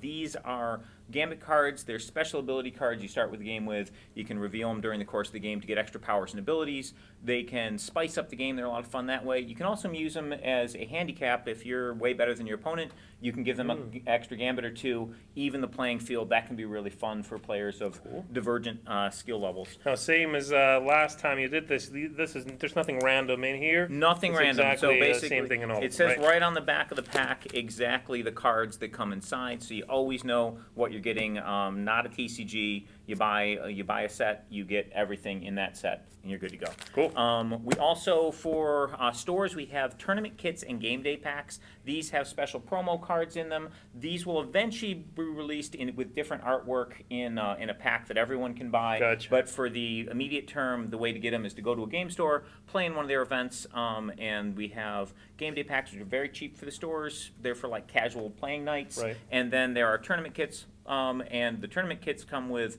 specialty playmats that are unique for that season, and a special deck box that's also unique for that season. Oh, We've cool. got so much great artwork, we can cycle through these Yeah. things and make. And so these are like prizes that you can get, which are you can collect.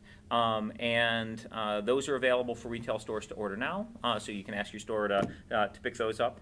And then on the digital side for Star Realms, we have the Crisis Set Events is now available in digital, and also we've launched Star Realms on Steam, so that's bringing in a lot of new players, new faces in Star Realms. So if you're an online player, you'll have more people to play against, and there's more sets to play with. So you can cross-play between Steam and the app. Yeah, on so and you buy once. If you buy the game, so you can play for free and play against the AI and play against a campaign. And if you want more campaign missions and the ability to play people online, you pay $5 and you get the harder AIs, more missions, and the ability to play people online. And if you buy an expansion, you have that expansion, and you can go on any device, iOS, Android, PC and Mac through Steam, and you can sync your account, and you get all that stuff there. So you only have to buy once. You get it on every platform. So you can start a game on your computer, finish it on your phone. Awesome. Yeah, pretty cool. Yeah. So that's the news for Star Realms. So moving on to Epic card game. So we have a new set for Epic that is coming out in stores next week. It is like the Gambit pack for Star Realms. These are non-random, so it says on the back exactly what cards are inside each pack. There's 4 different packs. Each pack has 12 new game cards. Each one has new artwork, new game mechanics, plus there's a new art double-sided token. And we have some spoilers of those here. I'll give people a quick look at some of the new cards. So I'm really excited about the artwork for the set. We've got really great artwork. Darwin Castle art director's done a fantastic job, and we've got a bunch of new talented artists working on the game. There's some really cool new game mechanics with this set, and it provides a lot more interesting options for sealed and draft play, and new deck possibilities for constructed. So, and of course we've got cards from every faction. There are tyrant cards in this set. These are basically main characters of the story, and there's a tyrant for each faction. And some of the Draka is a dragon tyrant, and many of the cards will be feature the name of the tyrant. So this one's, for example, Draka's Fire, and you've got blast fire on your opponent and their champions. Here's a couple of the evil cards. So the tyrant in Raxa is a demon tyrant, the evil tyrant, and so there's a lot of cards that focus around a demon theme. So Raxa's Displeasure is especially nasty. If you play it on your turn, you can break all non-demon champions. So if you've got a demon-based deck, this can be some really nasty one-sided removal for you. And some good cards. Rabble Rouser is a particularly fun card. This one has when you expend it, you put a human token into play, then you double the number of human tokens you have. So if you already had a human token strategy, you had a bunch of humans on the table, Gotcha. you can really swarm stuff out Right. very quickly. And finally, we have new art tokens. So we have the human token with the new art demon on the back, and then we have the wolf token with the new art zombie on the back. So mechanically, these are the same as the tokens you've had before, Right. but cool new artwork, and you get 1 token and 12 new game cards in each pack. A lot of cool new play there. We also have a $100,000 World Championship we just announced for Epic Card Game. So Epic is designed to play like a TCG but have the cost of Star Realms. Right. So one of the things about TCGs is they frequently have competitive event structures behind them and large prizes. This promotes a lot of work on high-end deck strategies. Sure. One of the great things about Epic is because you buy it, you have everything. You buy 3 sets, you've got a complete constructed collection. It's really easy for people to build the deck that somebody's playing in a competitive event. So like, if somebody plays Magic and they see, oh, this deck won a Grand Prix or a Star City Games event, and they go to buy it, build it, it might cost $700 for a standard deck. In Epic, you'll already have everything. If you want to try the deck that somebody did well with last week against your friends just for fun, you can build it in a few minutes. So so we're really excited about what the organized play structure is going to provide as far as player content goes, even for the most casual players, because there'll be a lot of cool deck lists out there that you can build and try at home. Right. And retail stores are going to be able to run qualifiers. We're going to be selecting a few around the world to run qualifier events, and the way stores can get involved with that is by running casual Epic events, taking pictures of it, sending it in to us, and we'll get stores involved in the process, and we'll be pushing information out on how players can get their stores involved. Gotcha. And then finally, the most exciting news we saved for last. We have a new game coming out that Star Realms fans out there are gonna love.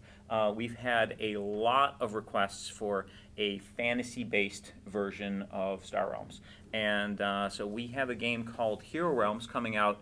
We're going to be doing a Kickstarter for it soon, next month or two. Okay. And the base game will come in a box, same size as Star Realms, same Right. price point, and it'll have the same general mechanics. So you'll basically, upon opening the box, you'll already know how to play. Beautiful fantasy artwork. And cool backstory and theme. So just like Star Realms, we'll have a lot of great art and great story behind it, and it'll come in a small box, portable, $15, same type of game experience as Star Realms. Additionally, we're going to have the ability for people to expand it into a campaigning style play mode. So you'll be able to customize your starting deck and increase the power of your starting deck over time. So you could get together with friends, you could play the game cooperatively against boss cards or campaign decks, and then at the end of the session, everybody gets some experience, and you can use those experience to buy special abilities or cards that you can add to your deck, so the next time you can play against a tougher mission and play that way. But so you'll be able to play it as a heads-up 2-player game, or as a multiplayer game like Star Realms, or as a campaigning cooperative game. So there'll be lots of cool different play modes. And we have some of the cards from the game. Oh, very nice. Here. So these, keep in mind, these are early versions, so the final versions will look nicer, but this is can give people an idea of the art and the graphic design behind the game. So there, like in Star Realms, there are 4 factions in this. So there is the Guild, and they are basically organized crime. And, I thought that was an alchemy symbol, but it's actually a bag of loot. that is a bag of loot. That is a cash purse. So there are events, and events work like ships in Star Realms. You buy them, they go into your discard pile, play them from your hand, do what they say on the end of the turn, they go to your discard pile. And then there are characters. Characters work like bases, so you play them, they stay in play, you get to use them every turn, and if your opponent can do damage to them equal to their defense, then they're destroyed and they go to your discard pile. Many champions will have an expendability. This is on your turn. You can turn the champion sideways to gain the effect after the expendability. Some will also have abilities that happen once a turn, like a base in Star Realms, and of course they have ally abilities. Gotcha. So then there is Necros. This is a cult. Very cool artwork. Oh Yeah, thank you. So these are a cult of demon worshippers, and they have dark magic, and they have some evil allies that work for them. And so again, you can see this champion has a silver shield, just like in Star Realms. There's the black shield means that you have to hit this first. Right, This is what we you have call a to guard. deal So with it's it, like right. an outpost in Star Realm. This guy is a regular champion, so your opponent can choose whether they want to attack this guy or go directly after you. And we have the Wild faction. And so the story behind the game, there was a empire and wild lands at its frontier, and a couple hundred years ago they set up a trading post to try and establish trade with the barbarians instead of constantly fighting them, and that took off. It grew from a trading post to a small town, to a city, to a giant city. And the game takes place in that great city, which is between the Empire and the barbarian lands. And the wild factions represent the various barbarian tribes. So here we can see we've got an orc and an elven card. And again, you've got expendabilities, ally abilities, and then finally we have the Empire itself. And Very nice. and again, we've got really beautiful artwork in the game. Yeah, absolutely. Yeah, so this is if you like Star Realms and you like fantasy, this is your right game. up your alley. Exactly. Right. That's the idea. Great. So organized play, Yeah. a fantasy theme, slightly reworked, I imagine, Star Realms. Yeah. With, some tweaks. Great. Stores again are encouraged to get in touch with you and. Like you said, send in pictures of their organized play. Yeah, and we'll have information on our website on exactly what people can do to apply to run a qualifier event, and of course we have the game day packs and tournament kits for casual events available. Excellent. Rob, thanks. Good talking Thank you to so much. man. Appreciate it. All right, and everybody, thank you for tuning in. We'll see you. All right, very cool, man. Thanks. Yeah, no problem. Good job. I hope I didn't ramble too long. Let me get that mic off of you before you go over there. All right. Cool. So you guys doing some Q&A over there? Yeah. While Tasty Minstrel gets set up, Tasty Minstrel next, in case you didn't hear that. Get you guys set up while they're doing Q&A. We'll do a quick White Wizard Q&A. Do you guys have questions? Send us your questions. Yep. Send us your questions quickly. Well, the one that I saw already is Hello, Rob. Hey, how you doing? The one that people were asking already is app versions, and people love the Star Realms app, and they're Yes. looking for app versions of not only Epic, but the one you just announced as well. Sure. They're very impatient. They want to know when apps. when are app versions of these games? So we have a digital department, and they are working very hard. We are interested in at least as interested in our fans of having app versions of these games out there, but we don't want to release stuff unless it's awesome. So it basically be patient is the is the request. Which convention is going to have the Epic tournaments? All right, so right now we're locked in at for events at Origins. We actually have an event at South by Southwest this Saturday. Oh, wow. That's going to be the first qualifier, and because it's the first qualifier, I expect it's going to be relatively small attendance, and therefore your best chance to qualify. So if you happen to be near Austin, this Saturday would be a great time to play some Epic. And then we have events at Gen Con, we have events at Origins, and we are working to try and get events in at Dragon Con and PAX Prime.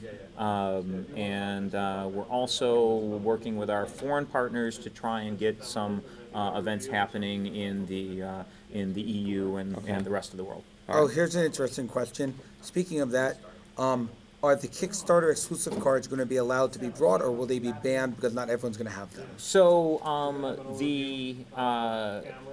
you will only be able to play with stuff that's publicly available in the competitive events. If a store wants to run a casual event using exclusive cards, obviously they're more than welcome to. Right. But for qualifier events and for the main events themselves, it will be only cards that are available openly to the public, because we don't want, the whole point with Epic was to make a game where card exclusivity was not a thing, like people could get the stuff. Now we will be, with alternate art, making mechanically identical versions of the Kickstarter cards. They'll have different art, and those will be available in packs eventually.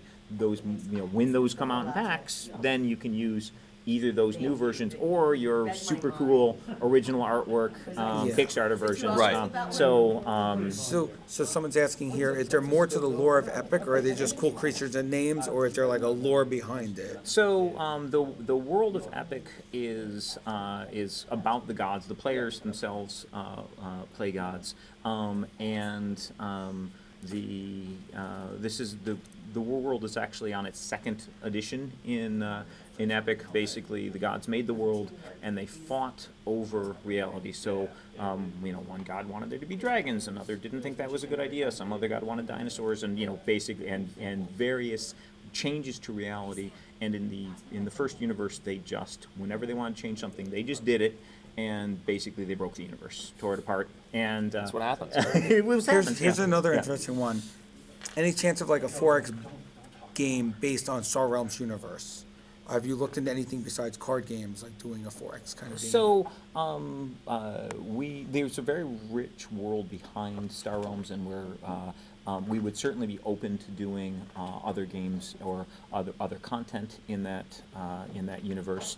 We have some interesting content coming out with more lore behind the Star Realms universe, but as far as other games and such go, we're pretty busy with the items we have on our plate. So nothing in the immediate plans. Yeah. For the Fantasy Realms game, campaign mode, is it going to be expandable? Is it seasonal, yearly releases, or continued evolution? So it'll be a lot like a role-playing game. So basically, there will be. So when the game first comes out, the Kickstarter edition, we'll have some missions that people can play against in that to sort of get started in the sort of cooperative campaign style play, and we'll have rules for making the missions tougher based on the number of players and the amount of experience those players have, how tough their starting decks are. But eventually, we're going to have campaigns that players can buy, and they'll be designed for certain numbers of players at certain experience levels, and so people can customize their own experience, and there'll be a whole slew of various campaigns that they can play through. Yep. With Star Realms, you released that box where you can put all the stuff into. Are you going to do something similar with Epic and with Fantasy Realms? Yeah, so we have, for Epic, there are card sleeves and storage boxes and deck boxes on the way. We've got those for Star Realms already. We've got them, they're actually on the boat right now for Epic, and we'll obviously be doing something like that for Hero Realms as well. Perfect. Well, thank you so much for coming out here today. Thank you. Appreciate it. And Thank you very much. looking forward Thank to you. the new releases. And now we're back, and we're about to have Tasty Minstrel on. So get ready for some good stuff. I saw some peppers or more peppers. So yum, yum, yum. Oh, and we're changing batteries first, so give us a second here.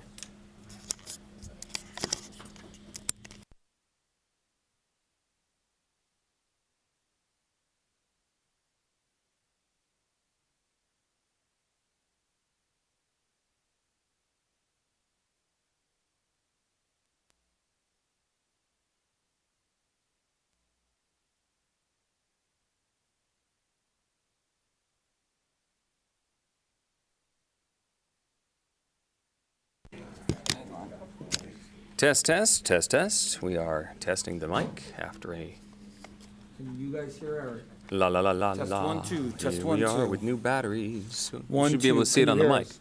Looks Let like us- it's let right us there. know. I know, You can but see it on the camera. we always want to make sure they could hear us at home.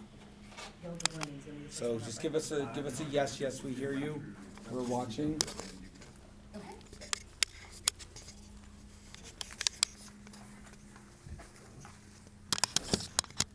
So this is the one that you want to hit a lot. Okay, Like just smack it all you want. Tasty Minstrel. directly on it. Oh, yeah, on it and Do you have around some, it, yeah. some drumsticks or We something? did have a hammer for the guests. Yeah. but- Mallets. I think somebody ran off with a mallet. I'm gonna do this the whole time. Oh, they love that. I really want that hoodie. Would you mind if I stole it? Like if I just hit you over the head and take it? Remember the shower thing? It's gonna. It's okay. I got a laundry machine. It's all good. Okay. Okay, guys, whenever you're ready, I'm gonna need you to clap for me Yep. to get an audio Do sync, an audio. please. Ready? There we go. Stop. I'm not getting audio on your mics. Did I turn them off? I probably didn't turn them on. Well, I turned them off, I think. Boop. Well, that would be why you're not getting That's it. why That's I why we check do it. the clap. No, that's not why we do the clap, actually, but the clap is so the audio and It the is video now. sync, but I look at the mics, I look at the rack to make sure I'm getting a boom. You know, if I don't see that, then we need to do something else. All right, try it again for me. Okay, ready? Here's audio on both. All right, ready? All right, welcome back to our coverage at GAMA 2016. Sitting with me right now is Andy Van Zant from Tasty Minstrel Games.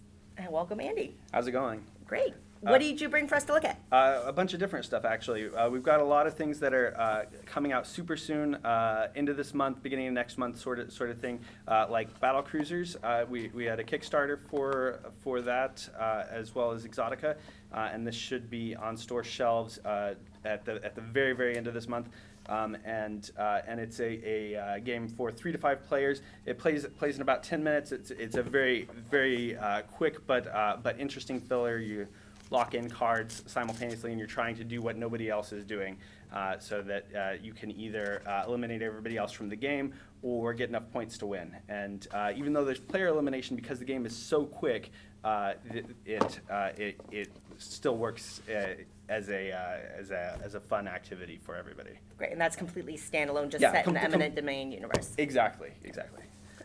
And we've also got Scoville Labs, which I believe is going out to backers now. It's a expansion to Scoville.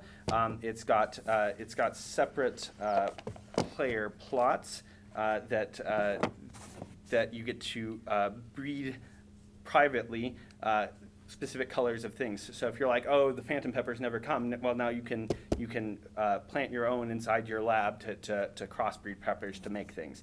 There's also there's a couple of other things, bits and bobs in there, as well as extra peppers for people who are running out of wooden and acrylic peppers.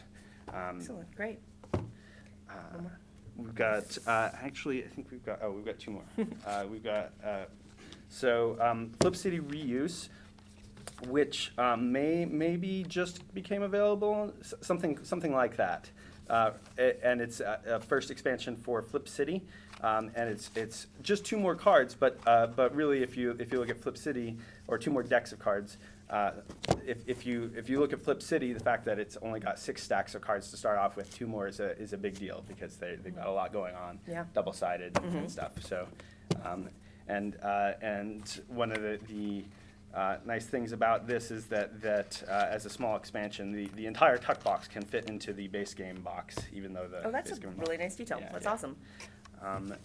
And we've got Eminent Domain Exotica, which is the second expansion for Eminent Domain, not Battlecruisers, the actual Eminent Domain deck builder.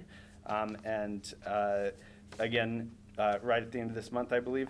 And this one focuses on alien technologies, on asteroids, and it's got new resource types and new technologies, new everythings. Great. Yeah. The big thing, I think, here. Yeah, I'm really excited to hear about this one. Is Guilds of London, and you can see this is obviously final packaging right here. This is Tony Boydell of Surprise Stare Games. He did several of the games I'm sure you're familiar with by other companies. But this one he's had brewing for a while, and we're glad that we got the opportunity to make it a reality with, and it should be out sometime Gen Con-ish for the majority of people, but there should be a limited number of copies that Tony's going to sell himself at the UK Games Expo. Great. So if you want an early copy, that would be the place to. So the UK people are the lucky ones to get it early. Yeah. The side effect of him living there is that he's like, we've got to have stuff here for this. So. And are you just going direct to market, or are you going through Kickstarter? Just direct to market. Okay. We're trying to do a good mix of direct and Kickstarter stuff. We're testing to see what works best as far as people, what works for people. Guilds of London is an area control game, kind of, with multi-use cards, and these will be tiles and not cards in the final thing. But these will be cards, and you'll be playing cards to do lots of different stuff. Like every card can be money, and cards have costs in the corner and abilities that they could do if you didn't want to play it for money. They've also got a color associated with them. So for instance, if you wanted to play this red card here, you could put one of your dudes onto any red tile.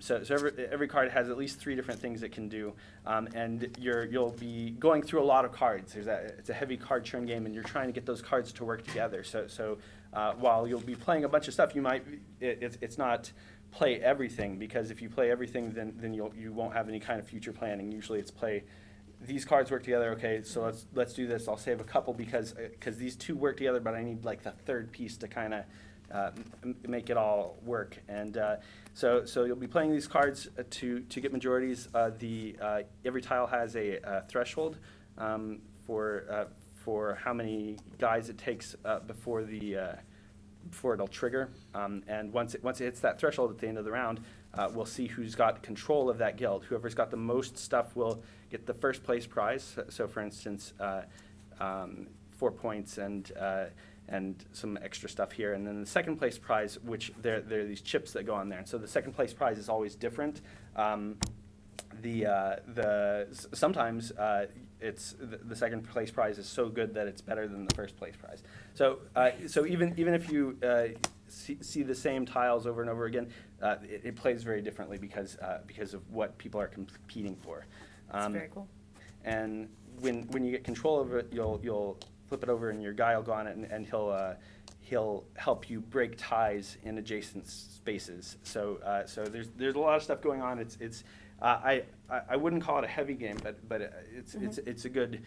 There's definitely a lot to think about because of everything you're considering on the board and everything you're trying to get your hand to work together. Totally. How many players does it cover? It's 2 to 4 players, Okay. and it's 45 to 90 minutes. Most of my plays have been right at about an hour, pretty regardless of player count.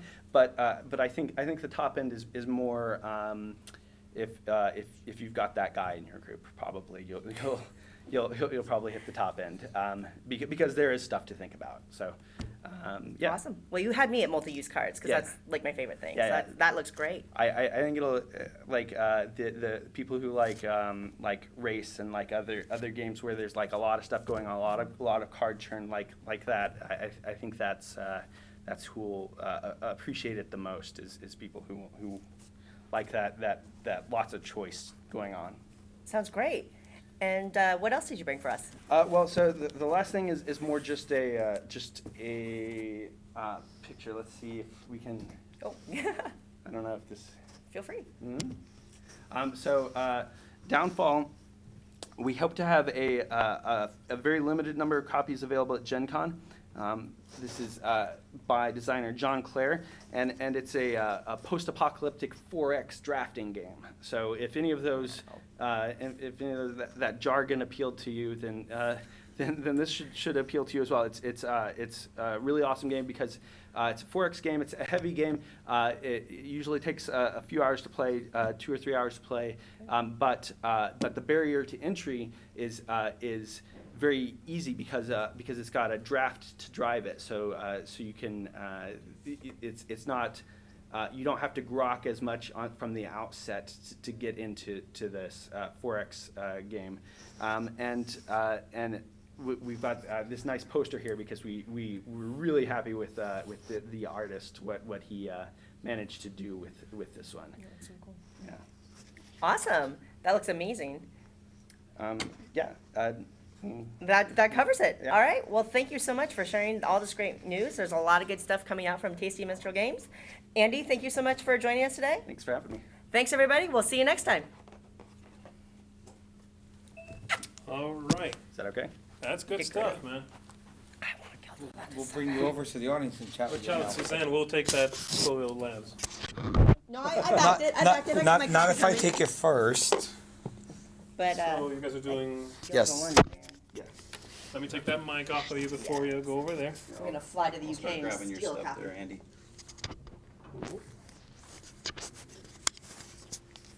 This is a really nice setup you guys have. Weren't you like fighting with these little stalls last year? Am I misremembering that? Oh yeah. No, you aren't misremembering. This year we have a much nicer setup. People having like weird liaisons in the room next to you. That's really. This year we get to hog the whole space. That's awesome. Good for you. Okay, Don't so fall one word. Andy's coming over It in is- about it a is second here, one so word bring your dish. questions. But yeah, one Um, word is what I would go. Okay. Everyone's asking if Downfall is actual size. That's what it's going to be, right? Very nice. It'll feel that way. In your head, you're like, oh my gosh, I can't stop thinking about it. But we do have, actually, I have a question, which I know a lot of people were sort of talking about because they're Euro fans like me. So Andy, come in here. Andy, We'll start off with my question while we get more. But You can sit use a down, chair, sit too. down, We sit have- down. You're right here on live stream. Okay, I was like looking at that. No, here's the live stream. Okay. So my question is this: since I picked up a copy of Essen and got to play it, Orleans Invasion. Yeah. Are you guys going to bring that over? Yeah. yes. Several have asked timeline on Orleans and stuff like that. That's why I figured pop it right out because that's what people want to know. That's what people want to know. Well, so Orleans Invasion should be. We expect it to be available before Gen Con, but at the very least, that's what I would expect for it.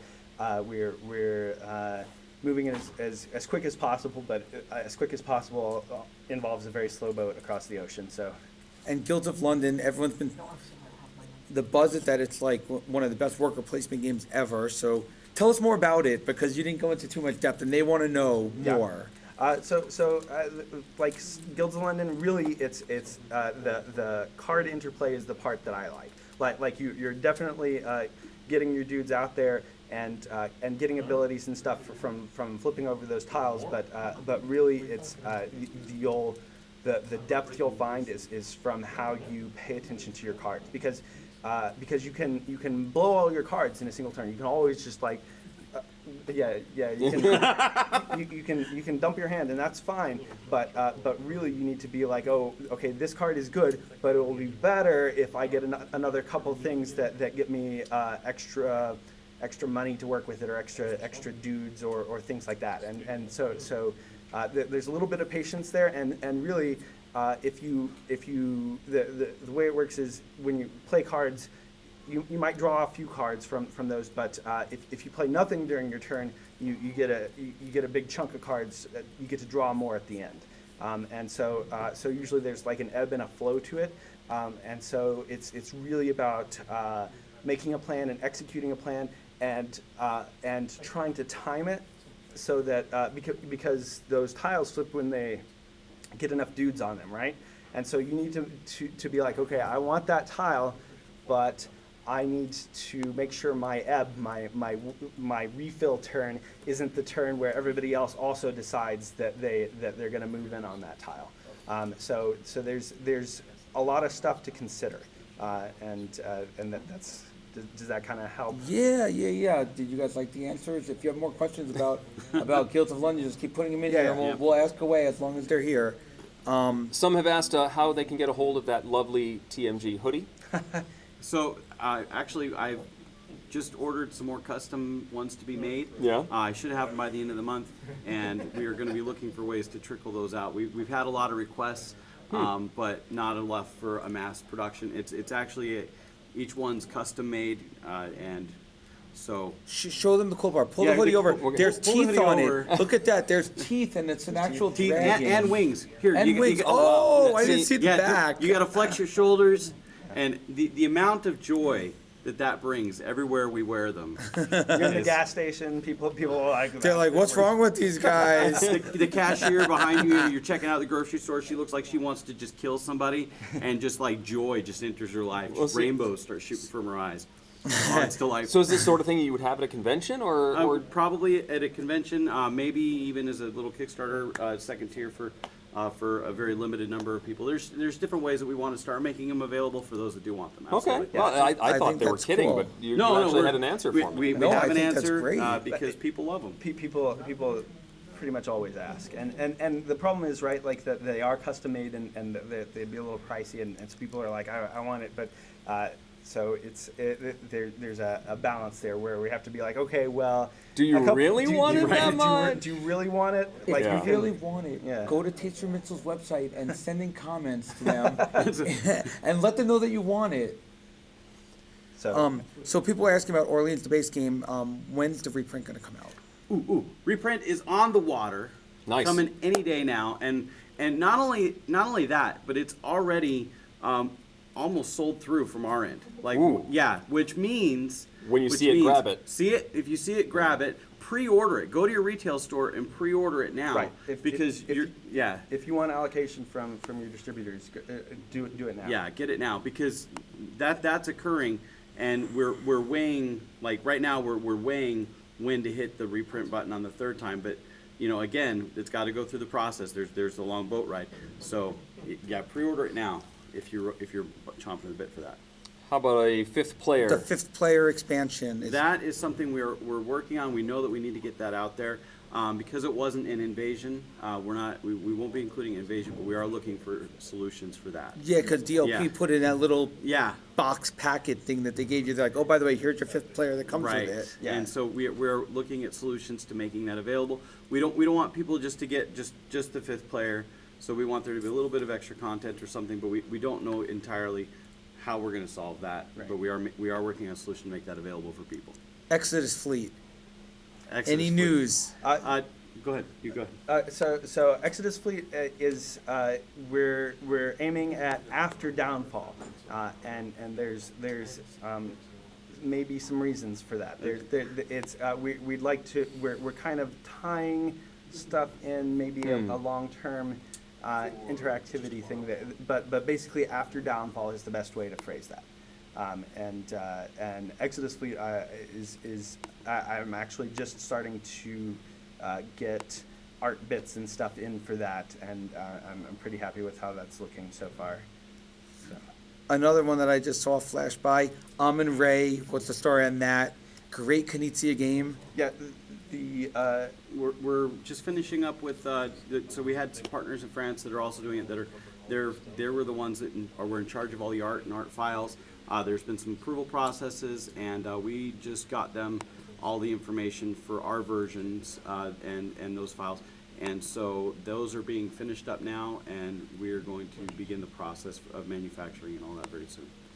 But yeah, if you look at the Super Meeple version, that's same art as them. So if you like that art, then excellent. If you didn't like that art, you're allowed to be wrong.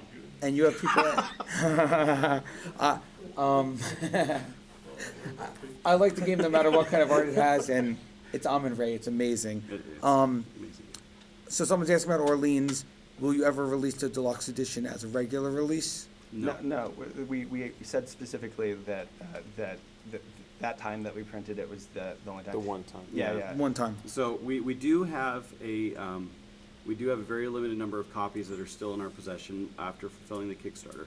And what we've done is we have isolated a few of those, and those few will be available, trickled at, there will be a handful available at Origins, there will be a handful available at Gen Con, and there will be a handful available at BGG Con. And then once those are gone, we will be out. Yeah, so I expect the price to continue doing what the price is doing. Well, you have people asking, can you do another Kickstarter for the deluxe edition? Cannot, not based on what, like we try to stick to what we said. You promised that there wouldn't be unfortunately, another no. run. If you don't get it, there's no more runs. Coliseum.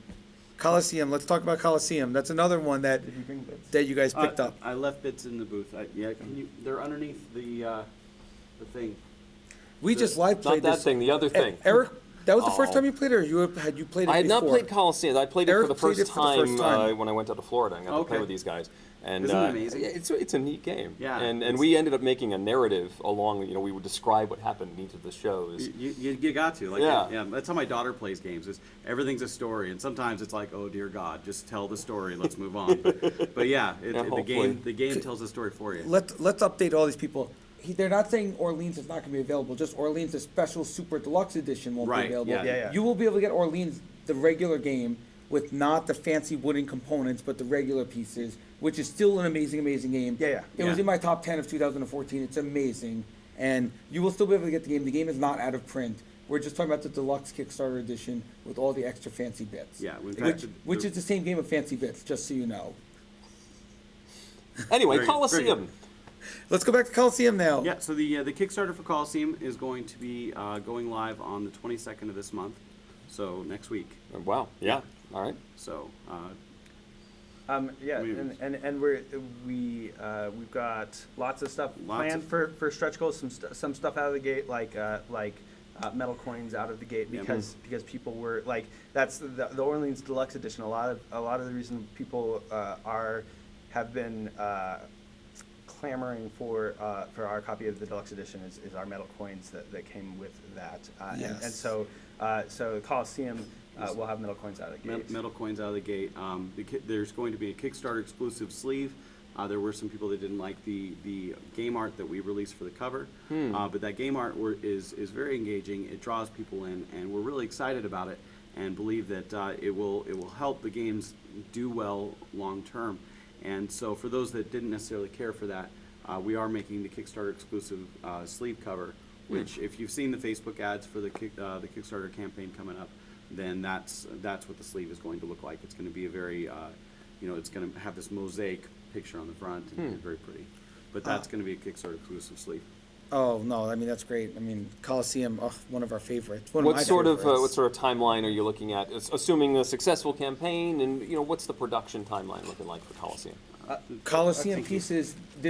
You're seeing this here again, live on the Dice Tower, exclusively first, right here, right now. They know what they're watching. Like at GAMA 2016. Did they think they just wandered into this stream, they know anyway. Yeah, so, Let so us this is bring it what- up to the camera. This is kind of our solution here that we're Oh my looking for goodness. the, Wow. These are big. yeah, they're very big. And, So these are different illustrations for the different. Different, yeah, so we have the senators, the consul, and then the These emperor. are, these are do you have what the- were those little? They look like just regular Yeah, pawns, yes, but with like a no, little this guy. You got the crown good one. along their head. These are now fancy. These are adorable. Yeah. And really, like, so people are always going to compare new editions to prior editions. That's fine. You can compare. We have to be like, we have to look at it and be like, what looks cool on the table to us? What makes it feel cool? And so we're kind of aiming at an up to ours, like a little more vertical. Like the original is very chipboard, and chipboard is good, and we've got lots of chipboard. But we're aiming at. Do you want to show a little bit of this? Oh, Sure. I dropped one. Yeah, show us. So rather, some of this is stretch, some of it is out of the gate, Okay. and Yeah. so don't. In other words, back to Kickstarter now Yeah, if you yeah. want these pieces to make sure you get them. So we've got the. Or did we back it already- in. When's it coming out? When's already started Kickstarter calling again? On the 22nd, next On week. the 22nd, next week, back that Kickstarter if you want So- these pieces. So we've got things like the scoring columns. We've got things like instead of so for scoring columns, we've got the podiums that you earn for getting first place. Okay. The season tickets. Yeah. So you're actually going to this be is building the a season Coliseum. So on the table, right? Like, I mean, when you You're go gonna- when you go and you tour a coliseum, right? Like, there's just this thing So that it's you just gonna look look up like and it just this. takes your breath away, right? And so when we're looking at the table, we want you to have that same That I'm three-dimensional building this, aspect. right? Like it's just like, oh wow. And so the people are going to be coming. There's the stadium seats are going to be growing up out of the board there. And Yeah, Yeah. and so we got the Emperor's Lodge, which overhangs the stadium. Oh, and, nice. And the stadium will hopefully have. It, yeah, we're the stadium's going to be thick cardboard anyway on the table. And anybody that's like enjoyed some of our games recently knows we really like thick cardboard. But one thing that we're looking at doing, and we're exploring the possibilities. We're expecting photographs from our manufacturers any day now to be able to have like 3D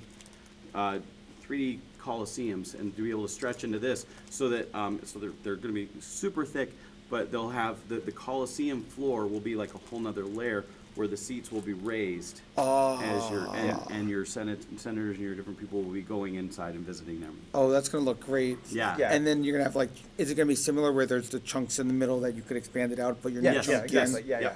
Wow. The gameplay is the same gameplay except that An Emperor's if you go, I don't know if y'all have looked at all the BGG threads and stuff about Coliseum, but people frequently recommend the Intense Auctions variant. I don't know if you played with that version. We played with the one where you have to bid 8 and start regular variant. Okay. Yeah, so you- Explain the Intense Auctions variant for those of us who have never played it. So, go ahead. Yeah. So in the normal game, basically you start the game, everything's tight, and then about halfway through the game, money stops mattering. You have infinite money. You're like, whatever, just give me something. I don't have enough to spend stuff on. And the Intense Auctions variant, which is the designer's variant, like what he recommends in the thing, makes money very tight the whole way through because you can win multiple auctions. So when it's somebody's turn to set up choose a lot for auction, they say, I want to put this lot up for auction. Whoever wins it, wins it. If the person who put it up wasn't the one who won it, they'll choose another one, and that one goes up for auction. And it repeats until the person who is choosing wins a lot. So you could potentially win a lot from each person who chose. So basically, if I chose this, you won it. You couldn't bid on my next selection, but everybody else is still in. So you can win much more stuff. You're always going to need your money, and having played the regular way and the Intense Auctions way, the Intense Auction is the way we have it from the get-go. That's what we recommend for it because we want money to matter. And that's the best way to do that. And there's a couple of other things. There's two two new shows that Wolfgang put together for the Kickstarter. So there'll be 32 shows total as well. And so Is there one more show in they're both the bigger. third level and one more show in the fourth level? No, they're They're both They're fourth both level fourth ones? level. They're Yeah. top end, so you can plan your chain of shows up to those top level ones. Okay. Oh, great. Well, thank you, gentlemen. That's a lot of great information. No, I think they. stay There's mo- more we're- questions. He's like, wait. We're staying I didn't until our see any next guest more, comes. I questions mean, come along. Our next guest is probably Asmodee North America, but they're having a big press conference about all their stuff. So when they're done, they're coming right here. But we're gonna stay with Tasty Minstrel for now until then. Unless you Very guys good. need to run. No, We don't want to. We don't want to Come shackle here. you to your chairs. That's No, all. no, no. You're good. If there's more questions, if people want We to know have more things, questions. then, But yeah. then What's the expected time frame for the Kickstarter fulfillment for Coliseum? So timeline on that probably About 6 months after it finishes. maybe a little more, but Yeah. because with the depending on stretch goals and things like that. Oh, yeah, so just- yeah. we have to plan for that. So we're probably looking at 8 to 10 months is what we'll say, and hopefully deliver early is kind of what we're aiming for. Okay. Now. So tell us about Downfall a little more. So Downfall is the game that has been teasing me since I started with the company a little over 2 years ago. It's all the different players will start with the same deck of cards, and this deck of cards, each card is an action that you can do, and you are going to be you draw through your deck, and after the first turn, what you're doing is you're choosing a card and passing to drafting from what's been passed to you as well. And the cards that you play and that you choose are going to be going into your discard, and they're going to be building the deck that you'll pull from the next round. And so as you're playing this game and you're exploring the map and you're harvesting metals and food and things, radiation's expanding, and you're looking and you're going, gosh, I've got this fight card. There's nobody around me that I need to fight. But if I don't play this fight card now, then in next round, Andy's going to be all up in my business. I'm going to got radiation on my back, and I'm going to need to be able to fight my way out of this. And so but I need food now. And so you're choosing what you want to play based upon needs at the moment versus needs that are coming. There's going to be a big map. It's going to be explorable, and you're playing 3 times through this deck. But the 3 times through this deck has just this multiplicity of agonizing decisions of what you're doing on the board to survive in this world where the worst has already happened. Expansions for Cthulhu Realms. Anything on the horizon? Well, we do have what we'd like to do is do a standalone expansion. So basically the same size, works by itself. That's not a guarantee at this point, but that's the direction we're leaning is standalone expansion, so that you can mix and match it if you'd like. But if you just pick up the expansion, it can play by itself. So that's where we'd like to aim. I see some Euro questions here. Well, really quickly with Cthulhu Realms. So having said that, we have been working with the Star Realms team on an app, and that app is going to be ready to launch. I think I was just talking with them earlier today, and I believe we're looking like at a month or less for that app to launch. Okay. And they've done a lot of things there as well. So there will be some scenarios to play through, and there will be additional content that will be tested digitally before it's done physically as well. So I don't know. It's not additional cards, but it's scenarios and things like that will be available that way. Harbor, any expansions for that one? That one. Go ahead. Well, that one so far we've been putting out like little extra characters included with stuff, and that's been working so far. I believe that the designer was talking about some extra stuff. Yeah, there's talk. We've been talking with Scott about doing a tuck box of just extra buildings. So, but we've yet to see a prototype, and so we don't have anything to announce for that officially. But it is something that we're looking at. Okay, question about Village. You lost the license, or did you give up the license? People want to know what happened with Village. It was a mutually just kind of a decided thing with Eggertspiel, and then we spoke with Stronghold. Specifically, we talked together, and he wanted to make sure that we were fine with that everything was on the up and up, and that everybody was happy with the deal, and we were more than happy to see Stronghold take it, and we know that Steve's going to do great things with that game, and we wish him the best. We wish him a lot of success with that game. It's a wonderful game, and Stronghold's going to just do really well with that. And speaking of Euro-style games, you picked up 2 failed games, Luna and Aquasphere. Do you plan to do more games with him in the future? We also had Rialto. Yes, Rialto also, Rialto's yes. another one. Yeah, no, we love failed games, and so there's that conversation's always. We don't have anything to announce on that. Okay, so we don't yeah. have anything to But- announce. we don't have anything to announce, but we are always talking with them and seeing what more, both looking for new things and things that are out of print, and the potential to bring them back. And people love these games, and when they go away, they're very hard to get, but they're great. And Luna's been doing really well. Yeah. Like we're surprised that it stayed out of print because the demand is definitely there. Yeah.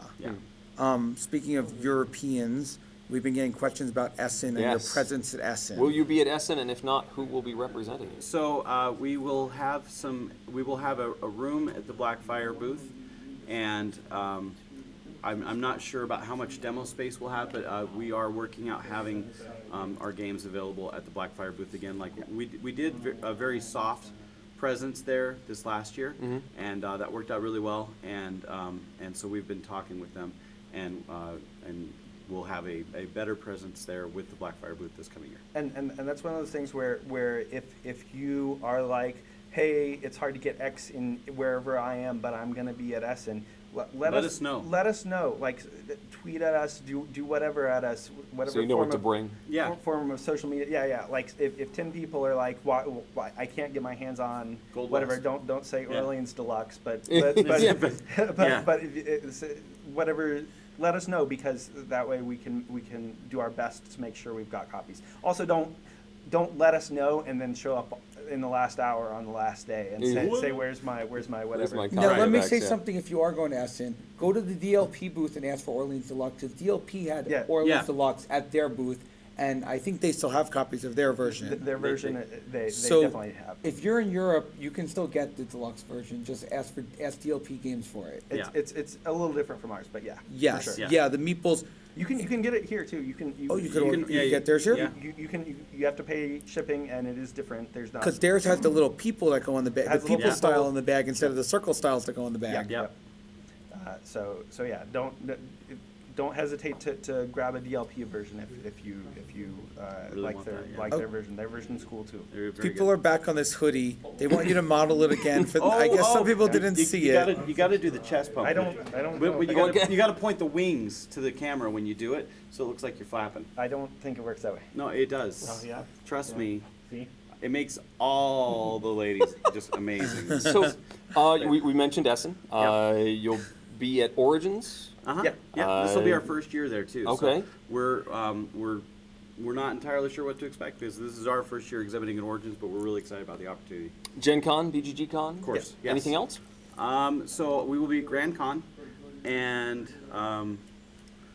one other that I'm gapping on right now for some reason. I'm not sure I'm going to be able to help you. So Grand Con in Grand Rapids? Yeah. All right. We were there last year, and we'll be there this year. I believe, I don't know if I'm supposed to say this because I don't know if they've announced it, but with the Scoville team. And so, like, the designer's going to be there, and I'll be there, and the artist's going to be there, and we're going to, and I think we're doing a panel, and so it's gonna be Well, really if you cool. didn't announce it, it's been announced. It's just got announced. Go to Grand Con. And it's gonna be great. Something that's worth mentioning. It just happened, so it's not going to happen again for another year. But we're always at SaltCon, which is in Utah, and that one actually has been growing pretty rapidly and has good presence from a variety of American publishers. So. What about Dice Tower Con? We are. This will be that's our our first year with that. convention. Our first year, and I'm super excited about that. In fact, I showed my wife the hotel that y'all are hosting this in. The Royal Caribbean. It's And gorgeous. my wife is like insanely jealous. Today is actually our 15-year anniversary. Oh. And she would rather be with me at that in Florida with y'all Than she here in would Vegas for your today. actual She's like, you go, hun, you do your thing, right? We'll celebrate when you get back. But at Florida, she's just like, that hotel is amazing. I want to go. So yeah, we Dice definitely Tower been there. Con, we do it amazingly. We're excited. You were at the Tokyo Game Show recently. Did you sign anything when you were out there? So we can talk about Ponzi scheme, right? Like, You signed? Did you? Oh, wait. Oh! Ponzi scheme. This game that everyone's been I trying guess to get. now. This game that you got. In about Okay. 3 seconds here. Everyone's been trying to get Ponzi scheme. You just heard it here first. Tasty Minstrel has Ponzi scheme. Hopefully it is that was coming out. okay. I hope that was okay. If it wasn't, And there aren't any strongly it should worded be just emails. I'm sure it's fine. Eric, I'm gonna need you to. if I am not a Dice Tower con, you know what happened Yeah, to that'll me, be what right? happened Like to it's- I just gotta. Well, your wife will be happy because you'll have an excuse to take her to Right, there you Orlando go, with there you her go. next time. But as a more general question, how was the Tokyo Game Show? How does it differ from the U.S. convention? The Tokyo Game Show is it's interesting. The building is crowded. There's people everywhere. Booths are this big. You know, it's a table that's just this big, and it's the person is demoing their game, and then they'll turn around and they'll sell you one, and that's it. And there are people everywhere, and yet it is so quiet. You and I could have a conversation at just our normal voices, and not only can we hear each other, but we can hear each other better than we can hear each other in our own living room. It's just like it's the venue is very different than anything I've ever seen or experienced. It's Interesting. just absolutely fabulous. But there's a lot of excitement. Even with the quiet, there's a lot of excitement. There's a lot of creativity that's just floating around.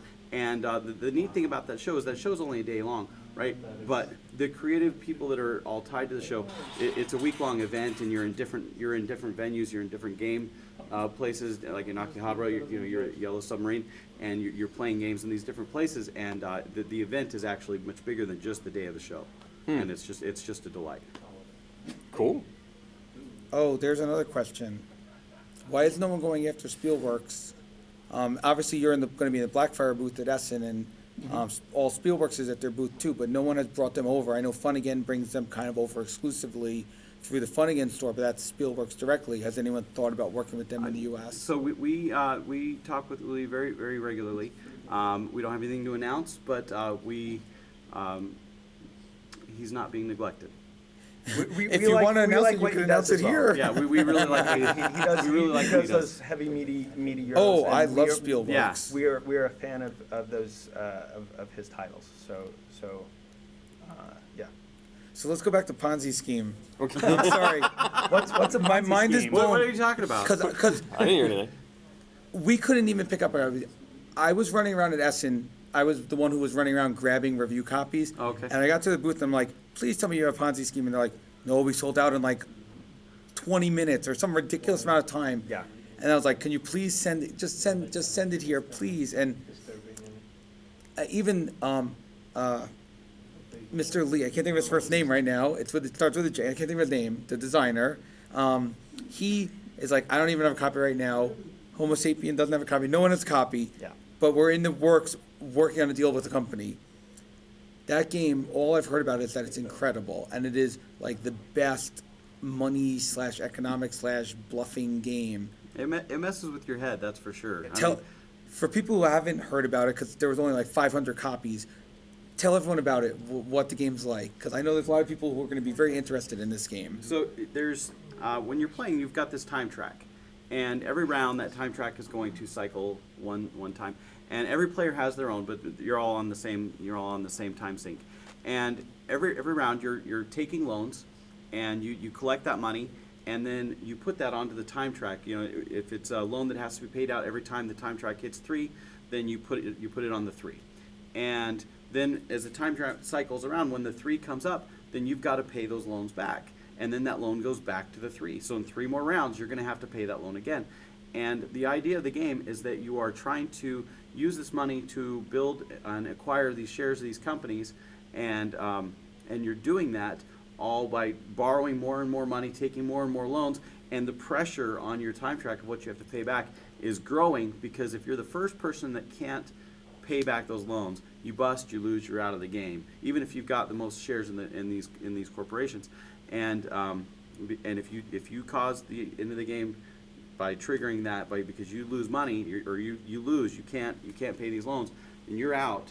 And then whoever has the most shares in these corporations, the most money wins. And so there's really there's 2 different things going on. So there's the time on the loans, and it's not loans exactly. It's investments. It's investments. Yeah. If you're familiar with the actual Ponzi scheme, he was like, invest your money with me.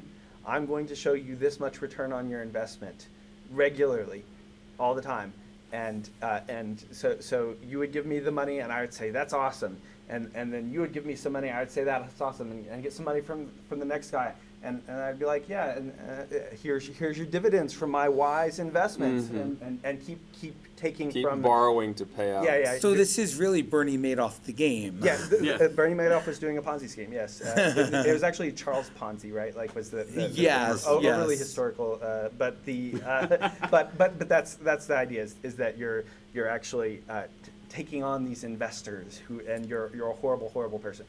So you've got this this time track of these investors that you need to hand dividends back to, but you've got these tiles which show your business level, and whenever you make an investment, you get these tiles that show your level in different businesses, and they're basically points. The more you have of any given one, the more points you'll have. But every round, you'll have the opportunity to make clandestine trades with other people, and there's a little envelope is not the right word, but a little wallet. There we go. A little folio. A folio,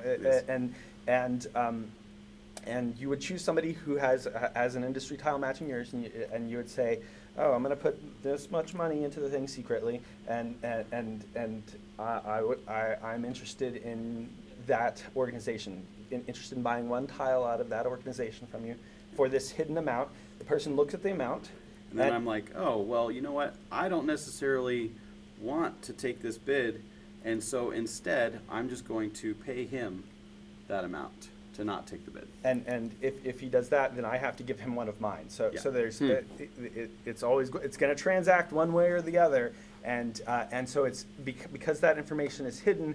You have to try and figure out where everybody's valuing their things at this, and the reason this is super relevant. So that's where you're getting the bulk of your points is from these industries that you're paying people for, right?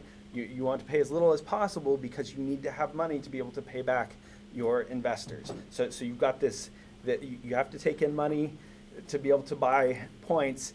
But every round you've got the time clicking away at you saying you better also have some money when the time's up on these investments. I'm very excited. I just know it's gonna be a big hit. I even at BGG Con I saw people playing it, and the game was never available. I couldn't even get to play it. It was never available. And Steve, thank you, Steve, who's watching. Jesse Lee. I was like, his name starts with a J and his last name's Lee. Jesse Lee's the designer.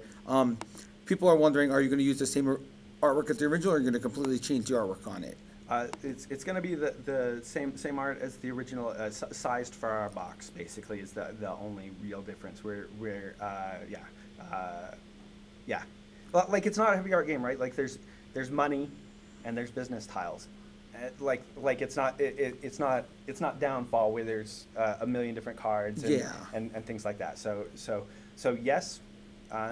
For what art there is, it'll look like the Homosemi Labs version. So now the next question is, any release dates that you can announce yet? I don't know that I was supposed to talk about it. It's too late now. Yeah, no, I don't. It is too late now. We don't have a date for that just yet. It would still be worked on. Yeah. Excellent. Hopefully by Gen Con, hint. Sometime this year would be. Sometime this year would be my guess. Gen Con would probably be a little too optimistic. soon. Right. Yeah. I think. Yeah. Excellent. I think the chat has actually petered out a little bit. Yeah. So why don't we let you go? You guys still have a booth to set up. Are you ready for tomorrow? The we're all ready. exhibit space is the exhibit, opening tomorrow. Yeah, our booth is all set up, and You're all set. That's handled. At least they're all small booths here. I mean, you don't have it's gigantic spaces to set up. It's all this pretty. booth, this show is very nice as far as the setup is simple. And even the show is just it's very laid back. You get to talk to the retail stores, the people that are bringing the games to the people to play, and the people that provide those environments. And one of the wonderful things for us is it's a time to really connect that way.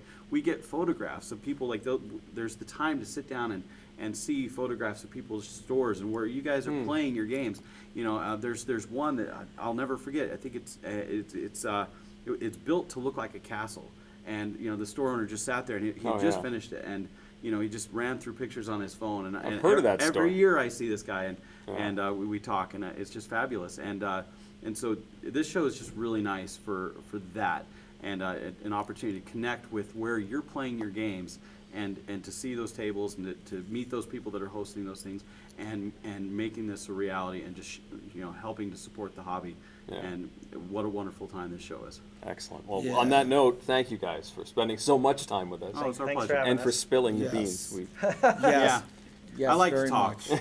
Yeah. So I'm the guy that Excellent. you want to slip aside, and be like, hey, let's talk for a minute. I'll get you a drink. It's like, I don't even drink, and it's like, We okay, knew you let's had to get go. you drunk. That's what we could learn if only Right? we had. Right? If only. I don't need it. All right. Thank you, guys. Thank Well, it's a very much. pleasure, and we'll definitely Great see talking you, with you as well. at other conventions and at Dice TerraCon. Thank you for coming Yeah. for that. And while we're talking about retailers and stuff, let me talk about my local game store, which is cool boy. stuff. Cool stuff Yeah. is our local game store in Florida. They are also great sponsors of the show, and we're always appreciative of everything they do for us. And of course, you guys see them as a big online presence, but they actually have 4 locations in Florida. They're a big warehouse and main stores in Orlando. They actually have 2 stores in Orlando. They have 1 in Jacksonville and 1 down by us near Miami. And we're very thankful for everything they do. They're here as well this week, and we're just thankful for everything. Here's Chaz now. It's Chaz. We're going to switch it to Q&A for us now. So if you have questions for us again, let's get back to the questions for us. Did I miss any Q&As for other people when I was away? Did you talk to Suzanne? Yes, Suzanne left. She's gone. we talked to Suzanne for a little, but Suzanne's for some reason shy today and doesn't want to come on. Are you guys tired yet? Yeah. Yes. No, There's 2 not more yet. days of this. We're going 24 hours straight. Oh, no, my we're goodness. not. We're not. Yeah, we're doing 3 days, 9:30 a.m. to about 5:30. Yeah. So, yeah. When am I going to do another review at my house? I'm not sure. See, what happened was my lighting in my house isn't the greatest, as you probably saw from mine. So eventually Tom is going to give me a few lights and a little bit better camera. And then when I have all that, I'll probably do some more at my house. But for now, that's why we decided to do the Everything is Awesome series. So you can get more reviews from me. Oh, Cool Stuff's prices. Yes, if you go to the store at Cool Stuff, if you're ever down in Florida, go to their store, and their prices are the same as their online prices. So if you go to their store, you can pick it up. You don't have to pay the shipping charge, even if it's less than $100, which is one of the things that I do every time I pick up a game. I order it online. I pick South Florida shipping, and boom, it's at the store waiting for me, which happens to be 7 minutes from my house. It's perfect. Will we play any games while we're here? Yes, on Wednesday night there is a game day where publishers have reserved tables to show off the stuff that they're talking about here. So often it's a good idea or a good place to get some new release stuff played. But that's primarily the opportunity to play things. There are some demos going on in the hall on Wednesday and Thursday, but that's not as much the focus as it is on Wednesday night. What was the most exciting game that we've seen so far? We haven't seen. I mean, we've seen people showing off things. The Cry Havoc board that they showed was very exciting until I realized it was just a demo print, and the actual board will not be that large. I tweeted about it, and some people thought that was the actual size, so that's not something to get excited about. Yeah. Oh, probably my pick of thing to be excited about so far is the Star Trek Panic. I really like the look of that Enterprise. I like how the damage pieces get put onto it. I like how there's shields and you can turn the whole thing. Star Trek Panic was my kind of excited favorite about so that far. I'm hoping there's more Euros that I see that I'm like, ooh, Euros. I mean, this news about Ponzi scheme was incredible for me, but obviously that's a game that's already been out. Let's see, gaming tables. Gaming tables? I say yes. No, they're asking about gaming tables. Do I have one? I have a Geek Chic, just like I have the same one that Tom has, an Emissary. Mine has red velvet on one side, and it's called Champagne, I think it's called. It's like a brown velvet on the other. What about you guys? What do you guys use as gaming tables? We don't have a gaming table. Then where do you play your games? On a table. On A regular table. regular table. Table for humans. Someday. We just use our kitchen table primarily, but I just got this 4x6 foot fat mat that has a texture that looks like water, but it fits my entire table, and it is amazing. And it's the neoprene mouse pad material, so it's really easy to pick up cards off of it. Huh. It covers. Yeah, I used to have a narrow, skinny poker mat for playing poker that didn't cover the whole table, but this one I've only used it once or twice so far. It has been excellent. I would enjoy it, but right now I think I should probably look into the cover concept, because getting a game table when my kids are still into stabbing it with forks, I don't want to do that. Yeah. Let's wait until they stop stabbing it with metal objects before I get it. Let's hope it's just a phase. Yeah, well, yes. Maybe if it's a hobby, that's... Okay, have we played the latest Time Stories expansion? Prophecy of Dragons. Z, did you guys play a Prophecy of Dragons yet? The second expansion for Time Stories. Not the Marcy case, the second one. Prophecy. We don't have it yet. We don't. I have it. How do I have it and you guys don't have it? Because you buy everything as soon as it comes out, Mr. That's right. Mechanics. I already bought my copy of Prophecy of Dragons from Cool Stuff, but for some reason it hasn't been sent to Dice Tower headquarters yet, so they haven't You don't played have it. it? I have it. I just I picked don't it up have it. like the day before we flew out here. You don't have it? I do not. Oh, okay. So the answer is no, none of us have played it yet, but I'm guessing by the time we're back in Miami from here in Vegas that it will be at Tom's house and it will get played very soon and you will get reviews of it. Let's see what else. How big is everyone's gaming collection? I recently was surprised when Board Game Geek sent me a 500 title badge. They just said, "Hey, congratulations, you've reached 500 games." And I said, "What?" I think it's gotten a little out of control. Now, is that over time? Is that listing old games you no longer have? No. A gaming collection is what's actually at your place. You can't say, well, my gaming collection was 25,000 That's games because not I good. cycled through them, because then Tom's gaming collection would be like 100,000. Yeah. That includes expansions, but it's really not good. I am. Call him a door? Oh, we have the big news of the day. Asmodee North America just walked in the room. That's the big news You of the are going to day. hear all the scoops of everything now. They had a big press conference that Tom was at, and here we are about to have it. One thing for Sam very quick. Sam, Coliseum, what did you think of the pieces, the new pieces? Wow. So did you grab, that was Sam's hand that grabbed it off the table. They were wondering if that was your hand or not that grabbed it off the table. What do you think?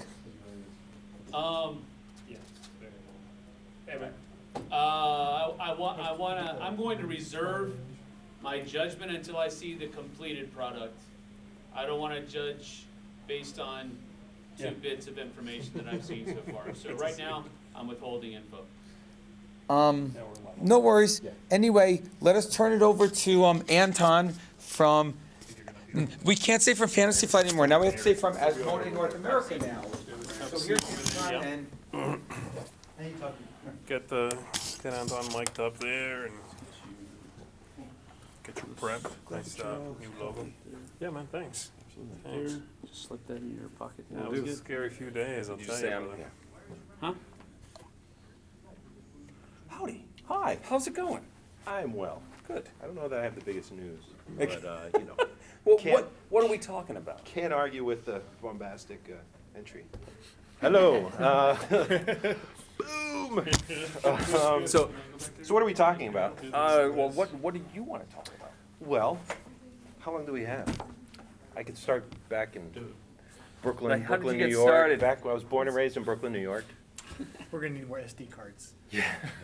How? I mean, just give me. What we've been doing is basically about 15 minutes. Great. You know, want to talk about new stuff. Yeah. I'm sure you'd like On the to playground is where I spent at least cover what you were just talking about upstairs. Do a little of that, and then Yeah. just touch on a couple of the announcements. Yes. All right. Excellent. If that sounds like a plan. Good to see you, Eric. It's good to see you. And you're wearing a different shirt. So I know. I'm all confused. I know. You'll get used to it. Yeah, I'm sure I will. Do we have both cameras ready to go? I think is the red That dot one showing looks on like that it's one? on, yeah. that's Am I ready. supposed to always look up? No. Well, that's Here. we're probably not going to use that one very much because it's just a blank shot of the tabletop. So anyway, this is Hello. what we're doing, and- All right, I'm going to scoot just a little bit. Yep. Are you all set, Sam? Yes, we're ready to go. I'm gonna give. Since you don't have anything on the table, we're just gonna stay static. Yeah, and I'll give a quick clap for syncing purposes. Hello and welcome back to Las Vegas for our coverage of the 2016 GAMA Trade Show. I'm Eric Summer here with Anton Torres from Asmodee, North America. Asmodee North America. Yes, welcome. Thank you. Now, one big topic that we should probably start right off with is the upcoming change in policy with Asmodee that you were just discussing with retailers upstairs. Great. So the first thing I would like to point out is Asmodee North America is a trade-facing organization. Mhm. So I'm here, and I'm here wearing the Asmodee North America shirt because we are at the GAMA Trade Show. This is a trade show for retailers, for the distribution chain, and for publishers to gather and discuss, promote, plan out the year. At Gen Con, that is not going to be the case. I will not be wearing an Asmodee North America shirt. Right. Okay. So we just had a keynote, the Asmodee North America keynote, and we covered some details that have great relevance to retailers. Just wanted to preface that. I will not always be wearing this shirt. The keynote, so Asmodee North America is an organization that represents a collection of really incredible brands. Yeah. Fantasy Flight Games is one. We have the Asmodee Publishing, or Asmodee Editions. It's a collection of other studios like Bombix and Libelud and Louis Mem and Repos. We also have Catan Studio now. Yeah. Has been added to this family, and we have Days of Wonder in there. So there's a huge collection of products, all represented in the United States by Asmodee North America. Yeah. If you are a retailer that is purchasing product that is from any of those catalogs, we have new sales policies that will go into effect as of April 1st. Mhm. And those policies require that you have an Asmodee North America authorized merchant number. Okay. What we have done is we have looked at the state of the industry, and we've been thinking about this for a couple of years, considering how is it that we can have a positive influence on the industry and try and stabilize things so that product is no longer devalued by deep discounters, for example. In some cases, we see a race to the bottom of the barrel with a lot of the online software bots, and after lots of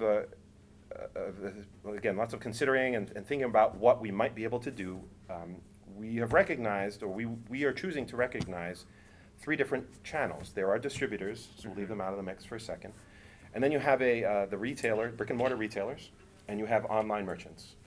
We are going to recognize these as 2 separate channels. They're both valuable. They both provide great services to the end user. Yeah. Right? But over the past couple of decades, we're in a position where we have different channels that are receiving the same pricing structure, even though they are providing different value to the end consumer. Right? They also have different investment. A brick and mortar retailer has a very different level of risk and different level of investment, and fulfills a different role in this industry than an online merchant. Okay. Although both are valuable.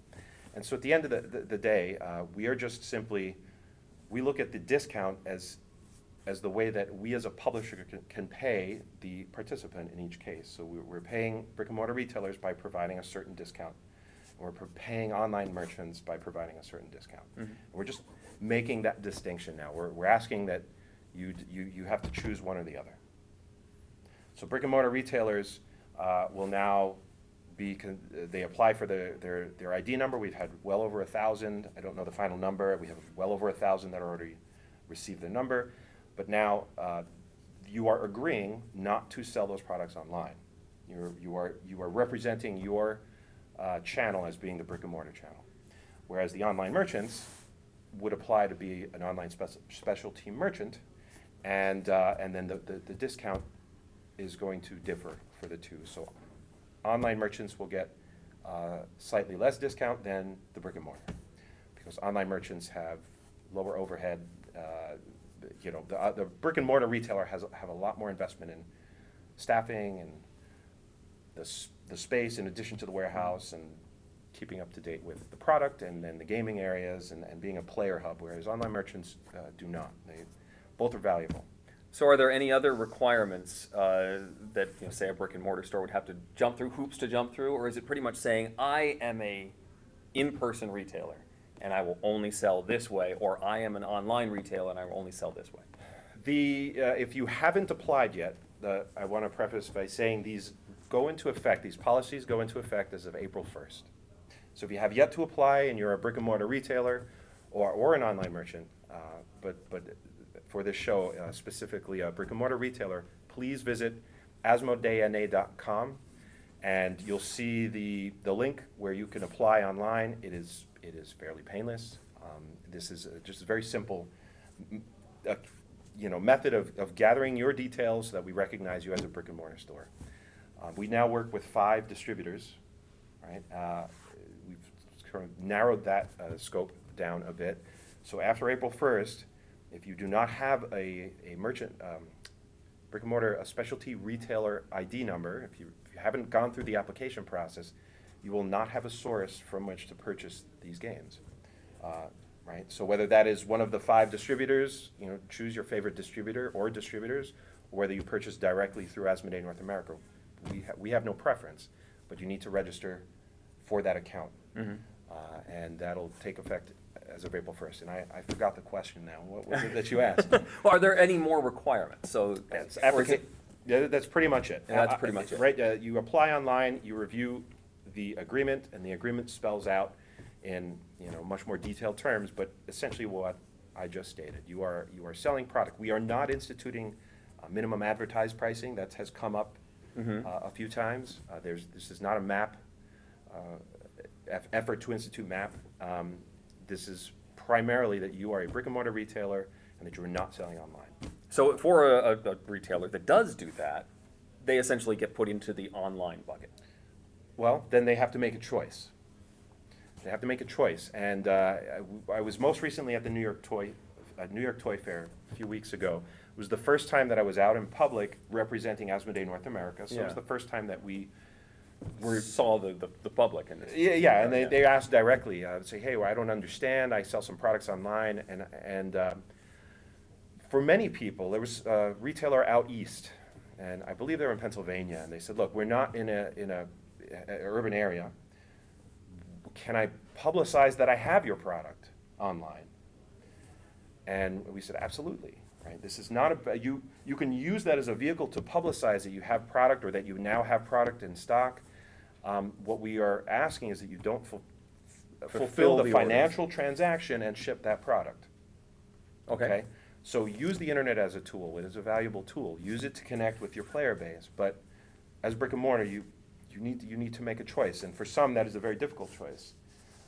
For most of the people I spoke with, they understand when they saw the long-term goal, which is to stabilize the industry so that people are not rushing, devaluing the products so that people look at for 45%, 48% discount to buy online. That should not be what triggers the purchase from a customer, right? They should want to, so Star Wars Rebellion is a Fantasy Flight game, it's $100, okay?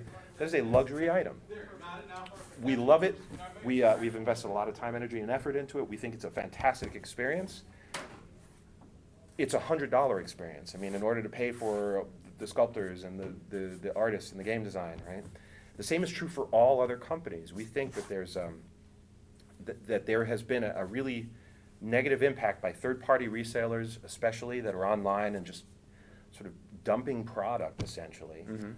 And causing the perception of the consumer to shift. So because it's available so inexpensively, the perception of what the worth of that product is has changed. Has changed, and we are concerned. We don't want to see it to change anymore. I was talking to Tom as we walked in. He challenged. He said, "Well, what if this doesn't work? And I said, well, that's a great question, right? We Yeah. are not claiming that we know that this is the be-all, end-all, best solution, best answer. You know, what we are choosing to do is take a controversial stance after years of careful consideration, looking at this industry, looking at the value that we see that this industry has as an entertainment between people, looking at how it's exploded over the years, the past 5 years especially. The amount of product out there is incredible. There's a lot of great product out there. There's a lot of great games.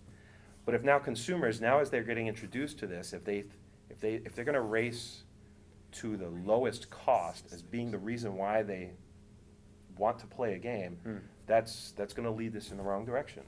And then if people don't go out to the retail stores ever, you know, they're just buying online, they're buying, you know, they want to make their free shipping minimums, and they're just buying a dozen games at a time, and they all go sit in the closet. Well, maybe I'd rather they buy 2 games a year from us that they play and that they've considered and they have value, they believe are valuable to them, that they want to invest their hard-earned money, than have 10 or 12 that they're just going to shove in the closet. And maybe eventually they're just going to be like, it's just, you know, why do I need those? I'm not playing the 10 I have already. It's this interesting perception. It's a change in perception. How long are you expecting to let this, you know, see how this works? Oh, is there a time? I mean, this is obviously this is what we're policy doing for now. I'm not, okay, so I'm certainly not suggesting that we are going to dip our toe in. We have skin in the game, and we're going to go for it. Again, I think the long-term benefits are what we hope people will see as the prices stabilize, so it isn't about deep discounters. Retailers, brick and mortar retailers are going to hopefully see the benefit, right? They can't compete with online right now when a customer can get a product delivered to their door at a significant discount that a brick and mortar retailer could never match. So you're just trying to close the gap a little bit. Just kind of stabilize things. So. Okay. So now that we've talked about that, All right. what is Asmodee excited about in the next 6 months or so? I mean, that's a lot of company, a lot of studios to talk about. A lot of studios. Highlights. Well, on the 31st of March, or right at the end of March, first week of April, Star Wars Rebellion will hit. Okay. Talking about the $100 epic board game experience. Star Wars Rebellion is something that I know a few people in this room have played. It's something, and they talk about it a lot. I bet they do. Yeah. I have a tissue. I have played myself. We're going to be demoing the game here at GAMA. There's an amazing 2 to 4 player experience. It's for 2 teams, even if it's a team of 1. But asymmetric, grand strategy game, Star Wars, really narrative, really epic, lots of bits, beautiful sculpt, beautiful production values. And that's coming at the end of March, Yep. first week of April. At GAMA, we are going to be showing Via Nebula. Via Nebula is a Martin Wallace game. It's very fanciful art and style. It's the Nebula Valley has been destroyed in some great cataclysms, so there are ruins in spaces around the board, and everything else is covered in mist. And what players are attempting to do is rebuild the valley. And it's a race to be the first player to build 5 different buildings. There's a set of contracts out.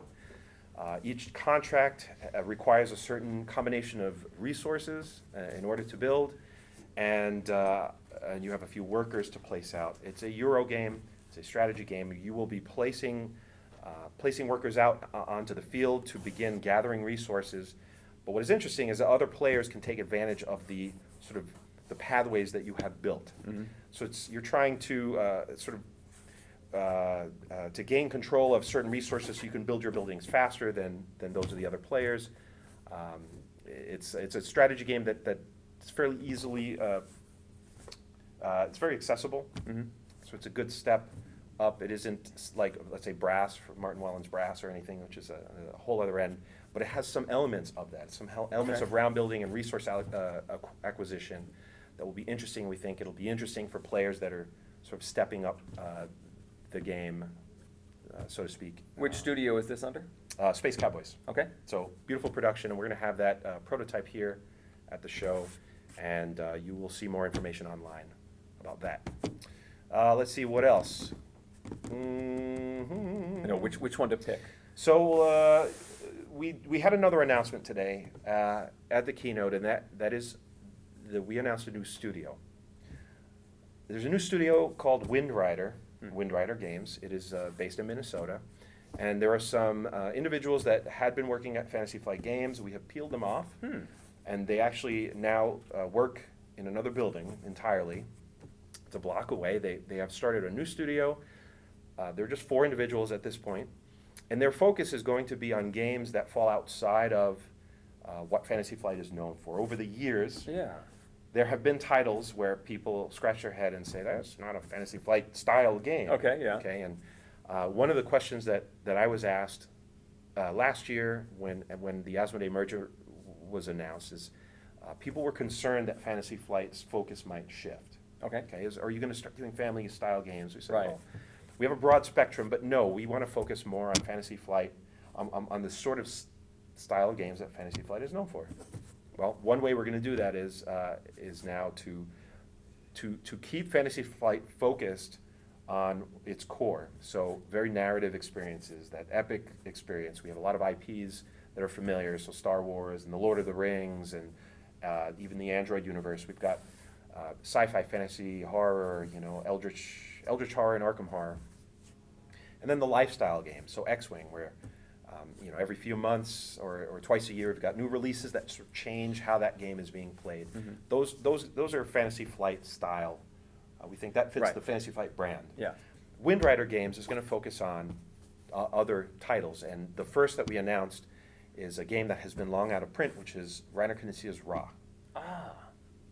And this is one of the Euro Classics line. So Fantasy Flight, a year or so ago, had 2 releases over the past year. In the Euro Classics line, we re-released Tigris and Euphrates, and we re-released Samurai.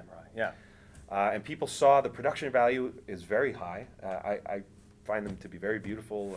The components have been rethought.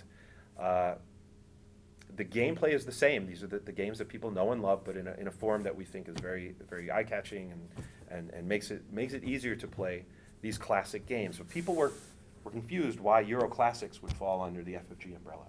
And now the Euro Classic line is going to migrate to Wind Rider. So that's just something in the back end. But we will have Ra. You can look for more information online. We'll launch the website. You can see sort of the art direction and the style. But that is the Reiner's classic auction and set collection game. It's other title. Yeah. How soon do we expect Ra to? It's going to be late in the summer, later this year. Excellent. Well, that's great news for fans of that game. Anton, thank you very much for spending some time with me. You got it. And I wish you a very pleasant 2016. Thank you, sir. Thanks for watching. Okay. Thank you, gentlemen. Thank you very much. We do have a little internet chat. If you're up for it. If you're up for it. We've been doing internet chats. That's why we're going to ask you. So Anton's coming over here. I've been reading your questions. I have 3 questions I'd like to ask too. And so Chaz, come sit with us then if you have questions. So we'll just be over here. Yep. This is our live stream. Kurt, are you up next with us? I believe so. So you can come on down. You can start setting up. Sounds like a plan. Hi. Hello. So the very first thing, and I guess we'll just start off, is everyone's been asking obviously about the policy, and like we'll look at me as an example because I buy a lot of games. I buy them all from Cool Stuff. They happen to be my local store also. Right now, they've been doing 33% off of all of your games. Rebellion was actually 25% off. Are they going to be allowed to stay at 25% off, or will it be a different percentage in the future? I guess people want to know exactly what kind of percentage, or will everything be MSRP across the board no matter where it is? I think that's the question that people kind of want to know. It's a good question. I think, though, people are forgetting that we don't dictate what a distributor chooses to do. As I try to explain, and it's a complex topic, but it boils down to we would like to differentiate between a brick and mortar retailer and an online reseller. Okay, They're both valuable channels. What we don't want is to see one of the two, to see either channel do very well, but at the expense of the other. All right, and so in this case, there will be a less of a discount made available to an online reseller. At the end of the day, the online reseller is going to choose to sell the product at the cost that they choose. Again, we're not instituting a minimum advertised price policy. There are other industries where that is something that you will see, where you say, well, we'll show you the price when you put it in your cart, because they can't, right? But, and if they're going to be filming, I'm going to... No, we're doing this, and then we'll go on to next publisher. Right. Don't So worry. we certainly cannot tell cool stuff or any authorized online merchant whenever those are released. I don't know if the sales team has made that public yet. We don't dictate how they run their business.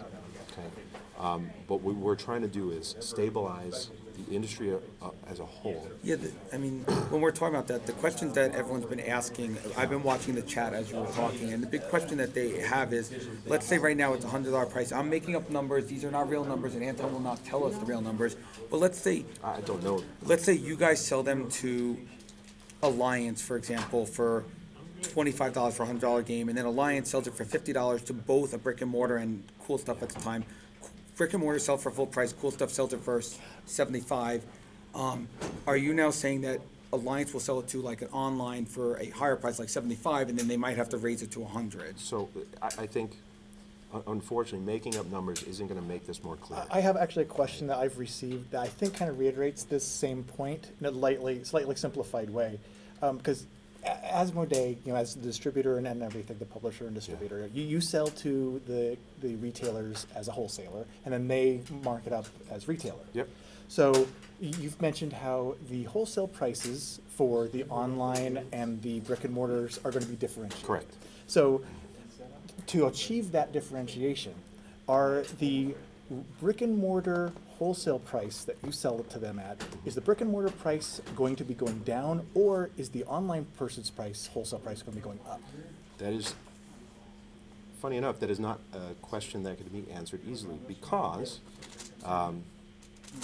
there are a vast number of studios now under this umbrella. What I have seen, and after speaking with retailers at New York Toy Fair, I found this to be true, they reflected this, is that in a few cases, they will see their prices rise slightly. In a few cases, they will see their prices go down slightly. And then for most of the rest, it's going to kind of be the same, right? We're instituting the same, and so the discount is going to be equivalent now across all of the studios.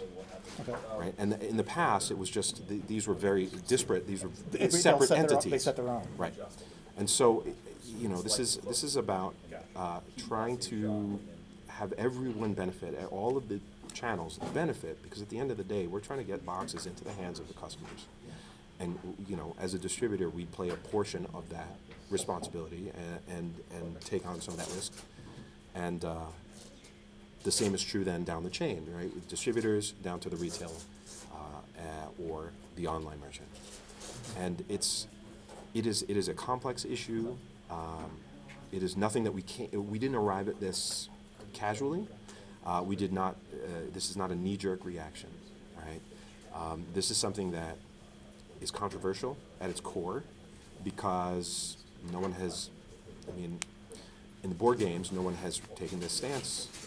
Games Workshop yet. did. Games Workshop did something similar a long time ago, and Sure. then it ended up, they lost a lot of sales in the long run. That's why I guess a lot of people are questioning it. That was more of a map. Yeah. More of a map model that he said they're True. not using. It's True. different. It's also a different category, and Games Workshop has been a trusted partner for years, right? Yes. So, but partner or not, we wish all these companies well, right? But it's about the threat to the stability of the industry and the perception of the customer. Mm-hmm. When there will be no third-party resellers. That's being cut out completely by instituting these sales policies, right? So that means that we should see, or we expect is we're going to see less. We shouldn't see this deep sort of race to the bottom where suddenly all the bots are lowering their prices until everyone's selling product at the razor thin margins. So, time will tell. We are hoping for the best, and we certainly want to stabilize it for everyone's benefit.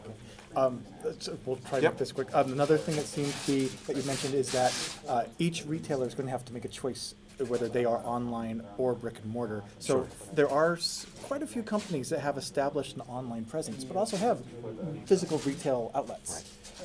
Cool Stuff being one, and others. So those are there. Is there a third option, or is it everyone is going to have to choose between one of the two? And unfortunately, I'm not in the sales department, so those sort of edge cases where there are very strong businesses on both categories,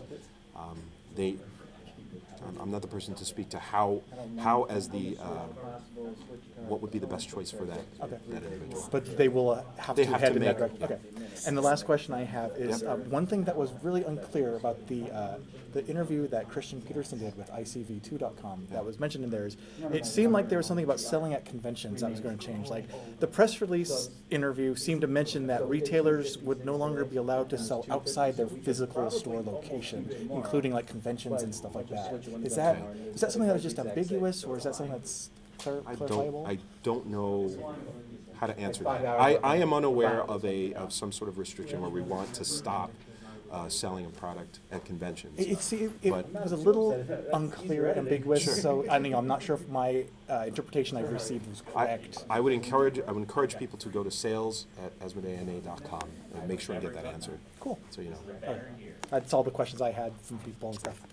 So let me ask one more thing that came up is people were mentioning how you said you'd rather have someone buy 2 games and really like them than to buy 10 games. So, which they thought was an interesting thing to say, that you don't care if you sell as many games to an individual if they're buying a few games that they like. Does that mean that down the road you'll have less product or the same product, but you're not so concerned about selling to everyone? If people gorge on an item and it makes them think less of it, I don't see that as a benefit.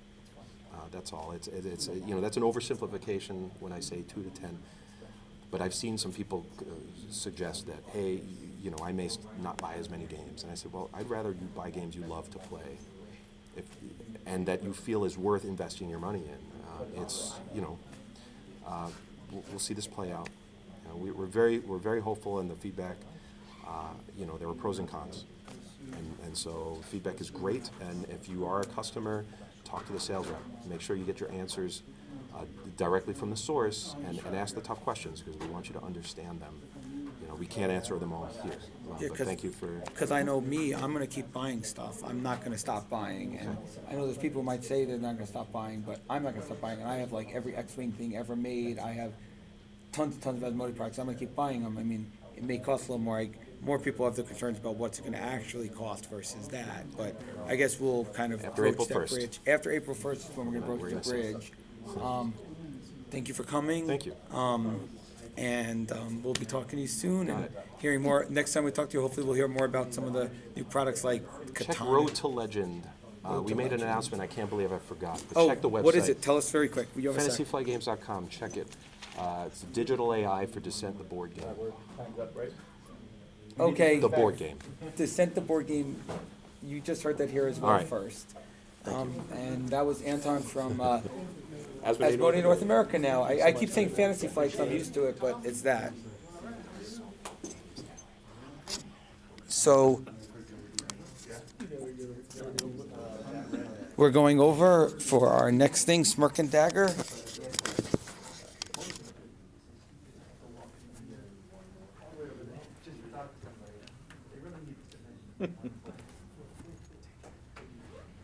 Thank you, Anton.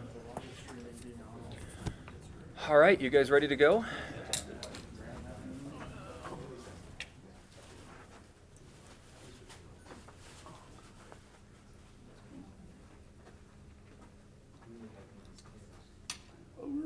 It's with a C. Oh. I spelled it phonetically. This is so that when our brains have melted at 5 o'clock, we can still know who we're talking to, which is actually pretty good.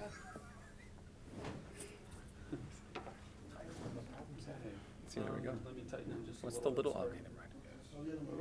Let me know when you're ready, Sam. I'm trying. We were doing all right. Hey there, hey there. This is Kurt Covert from Smirk and Dagger. Hello. Alrighty, and a quick clap for sound mixing.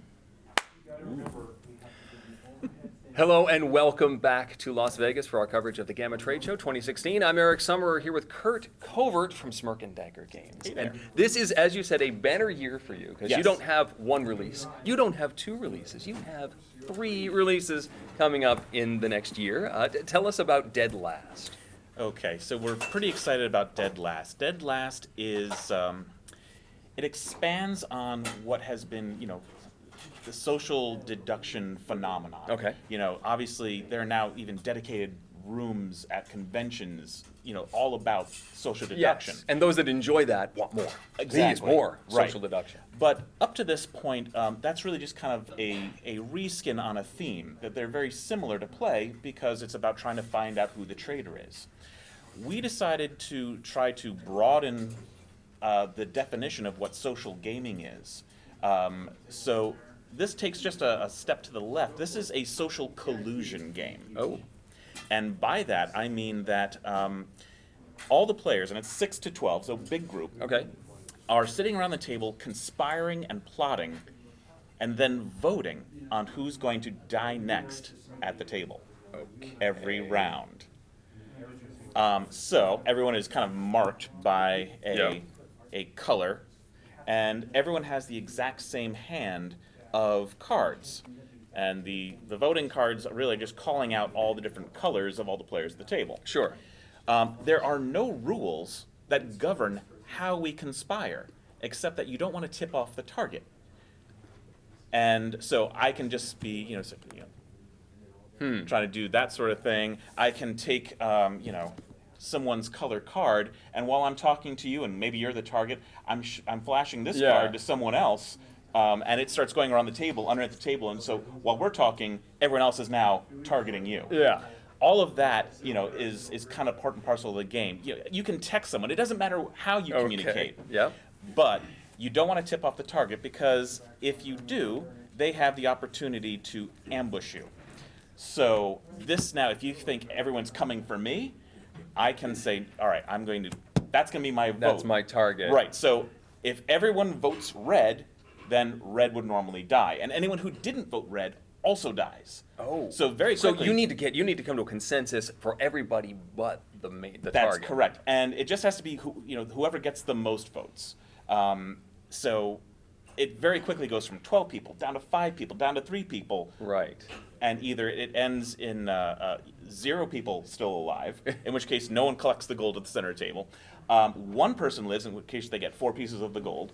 Or when it gets down to the last 2, there's a prisoner dilemma. There's a final showdown. So we now just say to each other, well, you're going to share this with me, right? But you wouldn't steal, would you? Of course not. Right. No. So, okay, cool. We're going to share. Yeah, we're definitely going to share. And we vote, and I Yeah. share, and you steal, and then you would get all the gold, I get nothing. Or if you're getting really close, you grab one and go. You're always going to get at least 1 gold, and then the rest goes to the... Right. Okay. So this plays very quickly. And of course, every round, there's another 4 gold. So Mhm. even if you get knocked out and people die fast and furious, Okay. you're eliminated in seconds. But 2 minutes later, you're back up, and it's another round of conspiring. This is like every time we do a demo of this game, people are trying to buy the demo, and usually half of the table is interested in buying the demo. I was like, wait. So when can you buy Dead Last? So this is going to be June. Okay. So we'll have it in time for Origins, which we're actually going to be back to Origins this year. Excellent. So we're really excited. It's going to be only $25. Not It's bad. got just a whole bunch of cards, and I think it's 162 plus 80 mini cards and plastic stands and all that. So all right. Really excited about this one. Next up is J'accuse. J'accuse. So the best way to describe J'accuse, let me get a picture of it on here for the camera. La la la. Oh, so pretty. There we go. Okay. J'accuse, think about it as reverse Clue. Sure. In that, this is not a game about who done it.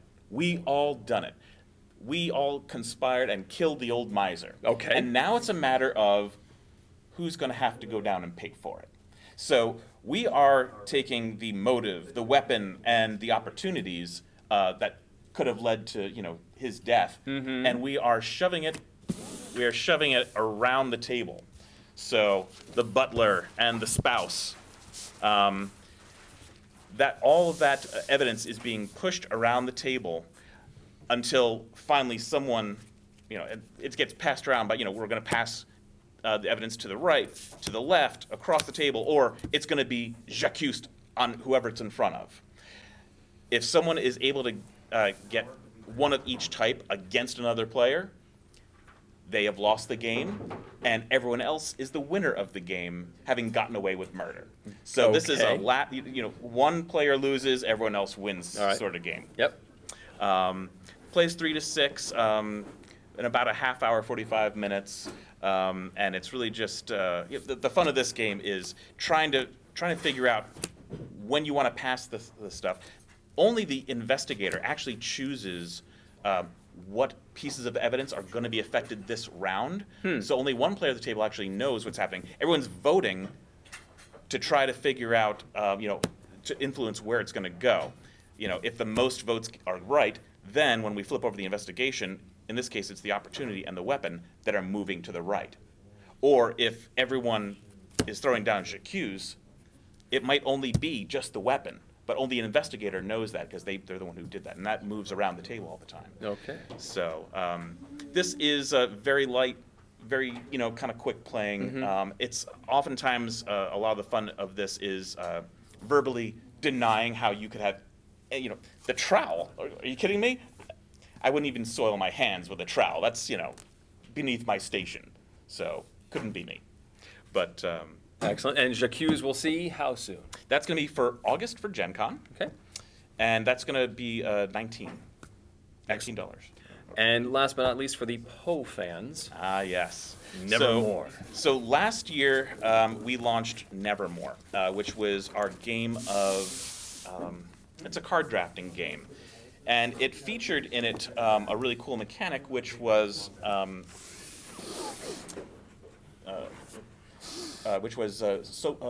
player transformation. So if you lose all your health, instead of being eliminated, you transform into a raven. Okay.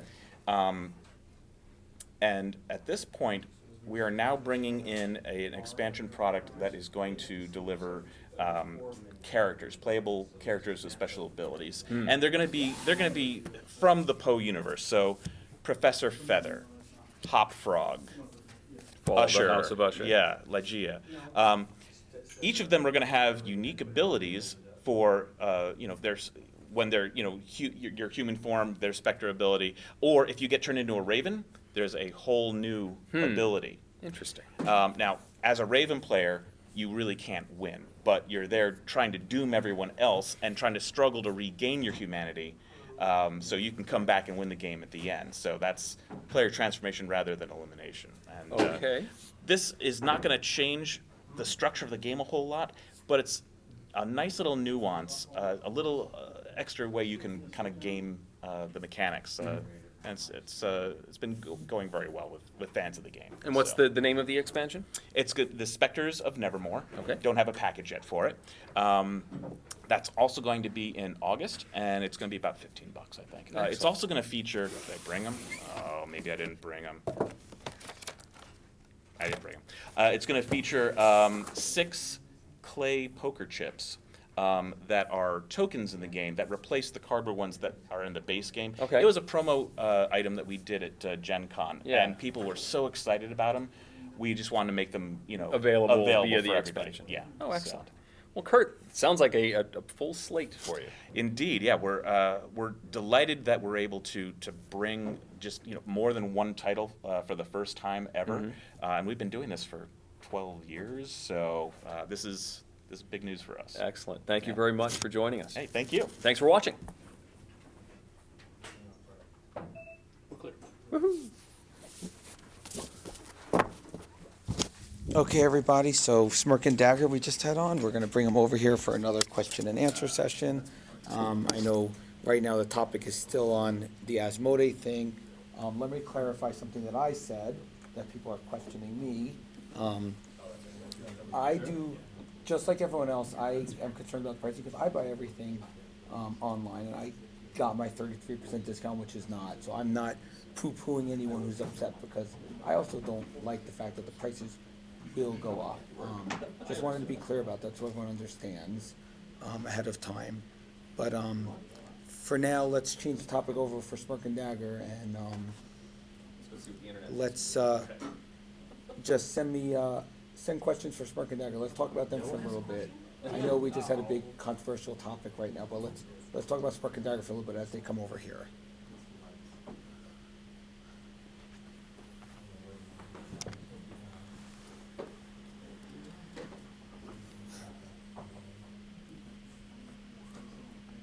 We may or may not have questions for you. We're getting a lot of things about Asmodee still.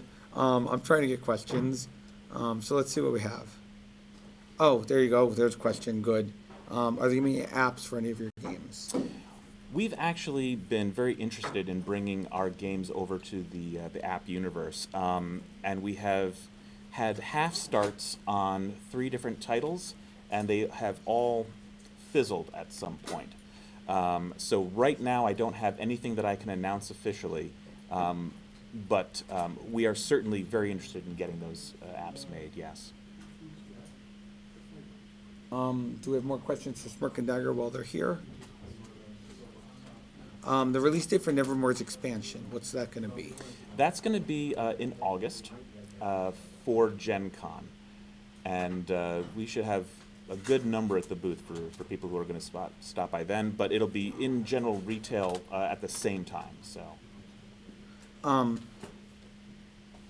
picking a game name, how do you decide a name like J'accuse? Was it made in France first, or did you just decide to use a French name? So that's actually a really good question. The name, we struggled on whether we were going to change the name or not. When the design, this was one of the games that I did not design myself, and that was the name that the designer gave it. I think because of the fun of throwing the card and it's like J'accuse. There's kind of a social aspect of that people really enjoyed, and so there was no English word that summed it up just as well. And so we decided in the end to keep it. And I hope people don't get thrown by that. It actually wasn't created in France, it was created here. But it takes place in 1920s France. No, I mean, that's cool. So what draws you to games involving backstabbery? I mean, obviously your games have a lot of that on Cutthroat Caverns and everything. Yeah. What draws you to that kind of game?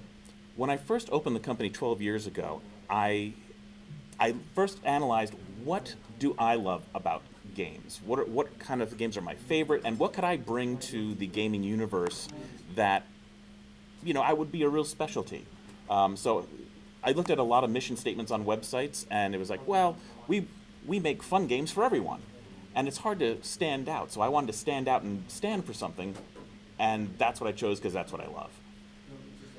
Cutthroat Caverns, people keep asking about. They're saying it's a great game, and they're wondering about expansions or any future things you have for it. I do have news on that, yes. Well, tell us. We're here Okay. live. We're streaming live. Tell us. So Cutthroat Caverns is going to have a new expansion. It's the 5th expansion for the game, and it's going to be dedicated to the incarnation encounters. So all really tough, bad, nasty encounters. You'll be fighting the incarnation of order, of lust, the incarnation of death, incarnation of fortune. All of those things are really powerful, kind of boss level encounters that are really going to, I think, make the game a lot more lethal and a lot more interesting. Plus, it's going to have new relics, new events, and a new Choose Your Own Path adventure book. So the reason it's not out yet is because we're putting a lot of work and energy into it.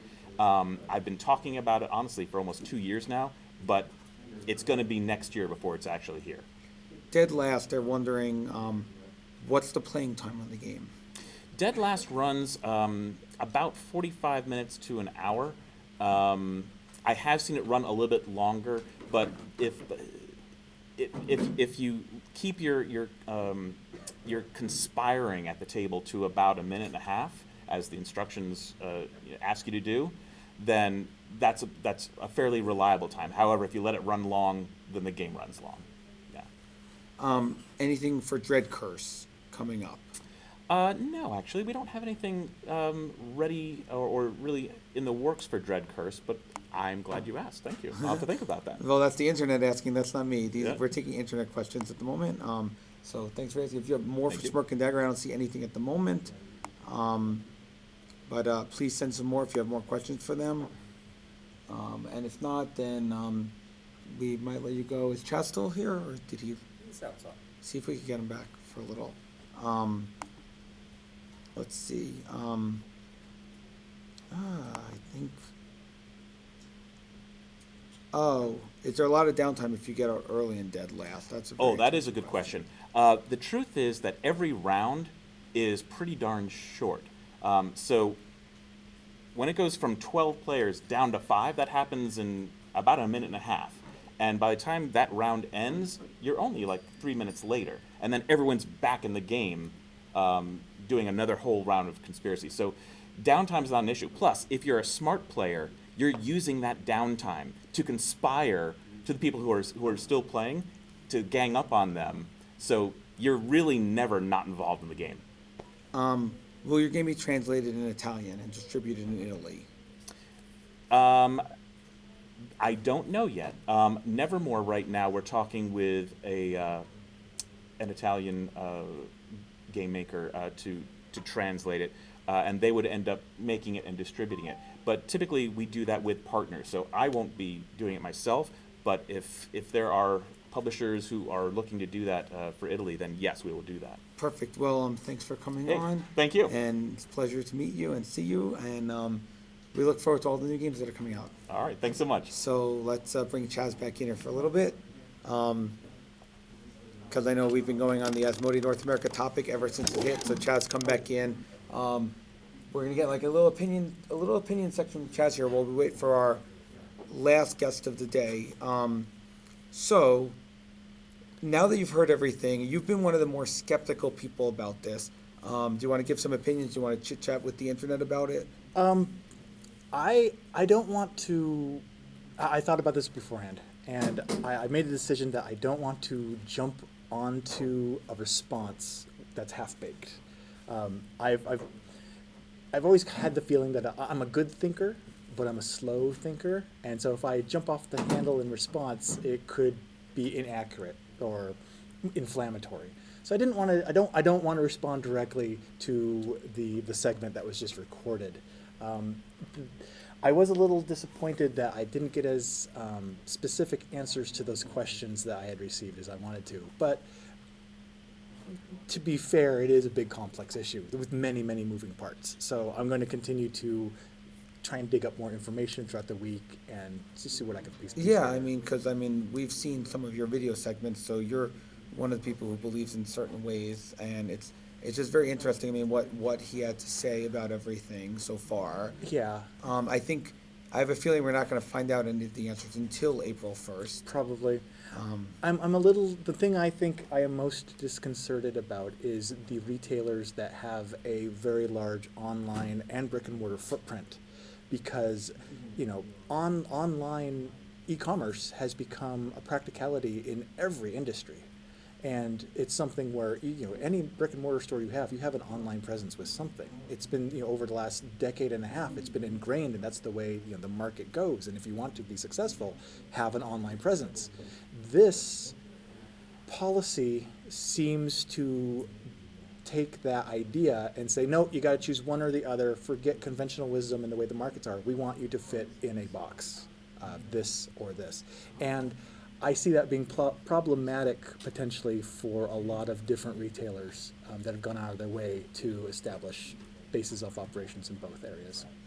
Yeah, they're asking what you think about hybrid stores in general. Yeah, I think that hybrid stores are a very important sector to factor into this, and trying to smush them into one or the other boxes may not be the fairest way to treat those hybrid retailers. But what I would like to know, I think that the better answer to that would be getting some information from some of those hybrid retailers and seeing what they have to say, because they may not have the same problem. So rather than some idiot on the internet speaking for them, let's let them speak for themselves on that. I would be really interested to see what they have to say. Yeah, I mean, I'm very interested to see what the stores have to say as well. I think we'll learn a lot more in the coming weeks. I think this isn't something we're going to learn about right now, but April 1st is when you'll actually see this, and then you'll know what's going to happen, and there'll be a definitive, and then you'll be able to form your opinion on what actually happened. So I'm kind of with Chaz in this, that it's better to wait, hold off, and actually see what happens, and then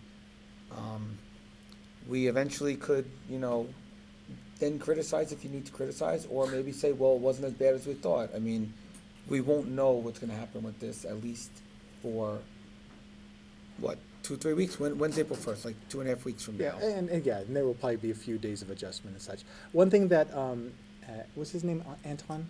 Anton, yes. Okay. One thing that Anton did mention I thought was nice. He said, hey, if you have questions or concerns about this, contact, make your voice heard and ask questions. Fortunately, some of us do have an outlet to express some of our questions and concerns about it. So hopefully some of us will be able to take advantage of those outlets. Yeah, exactly. So if you guys want to send us some questions now, I guess we've gone through the whole topic of Asmodee North America at this point. So send us more questions. We're still here. We've got like 20 more minutes, I guess, before we go up. Level 99 has not shown up. I reminded him like 3 times.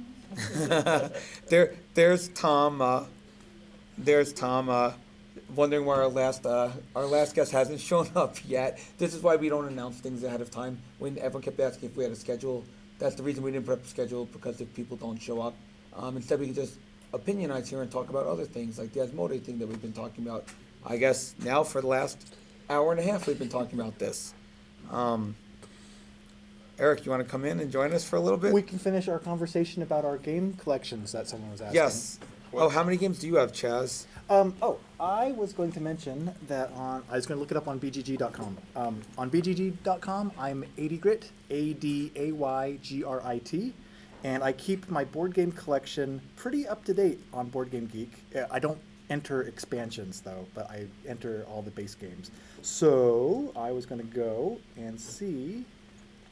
Drum roll, please.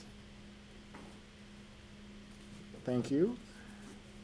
BGG says I have 257 games in my collection. Oh, no, that is wrong. That's how many games I've played since I started tracking. Let me filter this by number owned is greater than 0. So BGG actually says he's played only 257 games, but how many games does he actually own? We'll find out shortly when he looks at his Board Game Geek stats. Yes, sorry. That takes it down to loading. That takes it down to loading. It didn't filter it.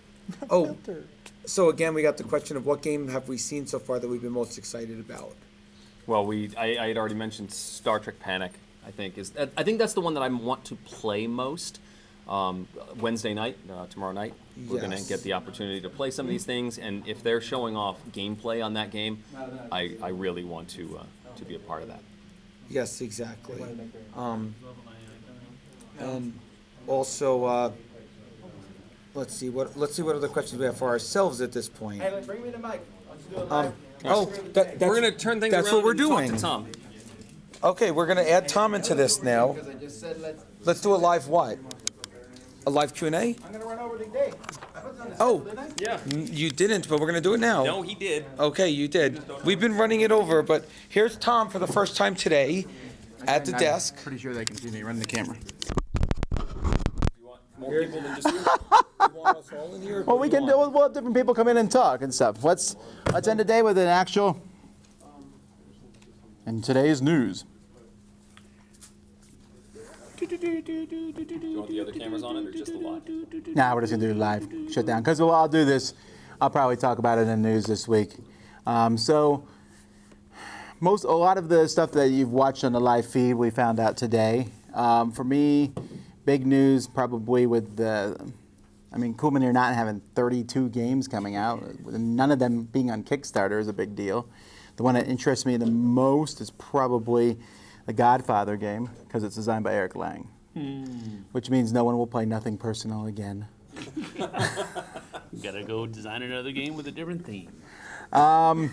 Fantasy Flight, it's cool to see that Ra is being reprinted. That's a nice change. They spent a long time doing a history lesson of gaming, right? And so they're going through, and he's like, in the 80s, this stuff happened in gaming. And then in the 90s, and the guy at my table fell asleep. But not quietly. He snored so loud, the other table, Jerry texted me from his table and said, is that you, Tom? I'm like, no, I'm wide awake here. But it was kind of funny. He was like explaining how stores started and how things have changed. And so essentially, Asmodee says if you're authorized for online, you're authorized for online. Basically, they're cutting out the deep discounters, the people who are selling it for, hey, I'm going to sell 5 copies on Amazon. Will this work? We don't know. We'll talk more about it in the future, I'm sure. Yeah. Man, I'm really excited about a lot of things.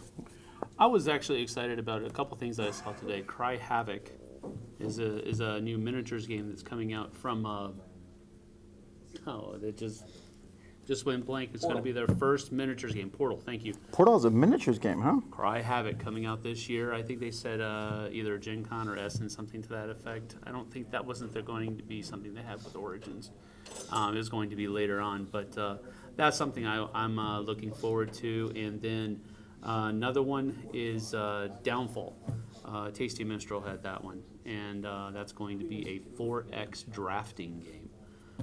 So that sounds interesting as well. So those are the two from today that I'm really kind of keen on, that I had no clue on. Yeah, there's been a lot of games here that are being released, and there's even some that are like, we'll talk about this in a day or two. Yeah. Of course, the word of the day, of course, is, as always, Gen Con. Although some people are saying even later than that. But a couple things, Star Wars Rebellion is being released like in a couple days soon, or a week. And the other game, that Fantasy Flight, one of the games is like in the stores now, or on the, I don't remember what it is. So, and the Fantasy Flight started a new studio. Did they mention that? Wind Rider. Wind Rider, which is an odd name. I'm trying to figure out how that. It sounds cool. That's probably the way it went. Well, if you were riding the wind, that would be a fantastical flight. Do you want to pull a chair up there? Because this disembodied voice is probably throwing people off. Hello. It's Eric Summerer. Hi. This counts as one of my videos, right? It does not. Man. Hey, by the way, I'd like to point out, what did you say, 6? 6. Yes, I'm already behind schedule. I was just say we're in March here. It's supposed to be. Yeah, I know. I'm well aware of this fact. I have a couple. I want to do Fantasy Stables, and I want to do. Anyway, we're still talking about it. I did the It's probably Steve better Jackson, than you doing Fantasy Stables. The Steve Jackson's seminar, which is always a rapid fire list of Munchkin products, which is a lot of fun. Oh, all right. We have there all day. It sounds better picking up from the table. I'm sure everyone said that. So there was one of the big news that they kept for the very end is the Munchkin CCG. Yeah, we've known about this for a while now. I've had to sit on this. You had to sit on it. So it's designed by Eric Lang and Kevin Wilson. The base box is going to be available like everywhere through all of their channels. So you can get it at Walmart, Target, big box stores, as well as the hobby retailers. But then the expansions, the booster packs, are only available through the hobby channel. So somebody may pick it up at Walmart, and there's a booster box or booster pack inside, and then they have to go to their FLGS or an online retailer to get more cards, which is interesting. I think they're going to make money off. I mean, it's it says Munchkin on it. They're going to make money. Right. So on Munchkin it. people are going to buy it, and then hobby people are going to say, "Hey, this is Eric Lang." And Eric Lang said, he told me when he said, "I wanted to take Munchkin and make it a good game." Well, that's a goal. I'm sure Steve Jackson won't be putting it. This is like Munchkin, but it's actually good. The other interesting thing is they have some sort of Munchkin like monster big box, and they're releasing 3 variant covers on it, but it's all the same SKU. So if you buy it online, you get a random one. But if you want a particular, they're all different artists, so they're using their guest artist program. And if you want one that has a particular cover, you have to go to your FLGS. What did the retailers like cheer at that? Oh, the retailers, of course, are delighted. Yes, I mean this is a mostly friendly local. Wait, but game wasn't there store. something else where you could add Munchkin to any game?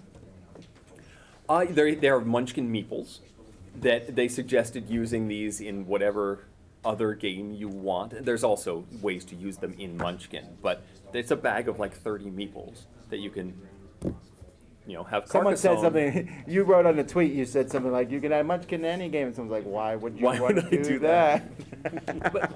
There's a Bill and Ted's Excellent Adventure game coming. I'm very excited about that, and I also learned today about. Trying to think if I'm allowed to say this one or not.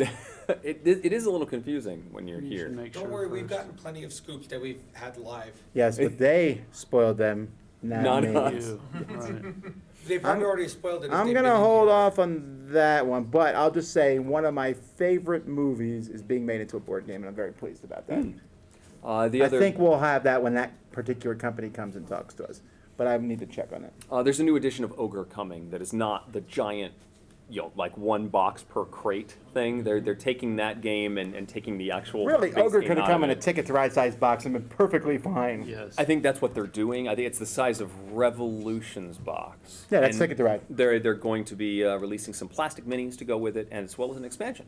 So it's sort of scaling it back down to a normal-sized game that will hopefully make them money as opposed to causing them to lose it. Really, there's a lot more coming. This is just day one, and we got a lot of scoops and a lot of things and talking about news, but there's really more coming. I don't believe we've talked to Yellow yet. Nope. We haven't talked to Catalyst yet. There's a lot of companies that we'll be talking to over the next few days. We have a lot of different things coming up. No, because we would let you join in, but you've been on the live thing, I would say, a good 70% of the time. So I've been here for maybe 20 I minutes. want to tell you about some cool freaking stuff. And we'll get to that. So we're gonna shut our live So feed mean. down now. So mean. Because we need to shut it down so that we can shut down for the day. Can I tell you the one We'll cool be offer back next week? tomorrow at 9 a.m. or somewhere in that vicinity. We'll be running live again. We hope you can join us. That's 9 a.m. Wait, hang on. 9 a.m. Pacific Standard Time. We're still kind of a little bit jet lagged in that regard. And also, a lot of those interviews, if you missed them today or you wish you could have a better shot, we are recording everything separately, and we'll be posting that in the next several With an weeks. overhead camera as well as a main camera. So those of you who have been complaining about not being able to see the cards on the table, check it out in the coming weeks. I just posted, watch our Twitter feed at the Dice Tower. I just posted a whole pile of pictures of the new Cool Mini or Not games that are coming out, so that's kind of cool. I'm sure they'll be showing those off in the future. Anyway, until next time, I'm Tom Vassell. Sam Healy. Eric Summerer. With special thanks to Z Garcia, Jason Levine, Suzanne Sheldon, and Chaz Marler. And, of course, all the publishers. Yeah. All right. Night, folks. Cut the feed. I'm cutting the mic.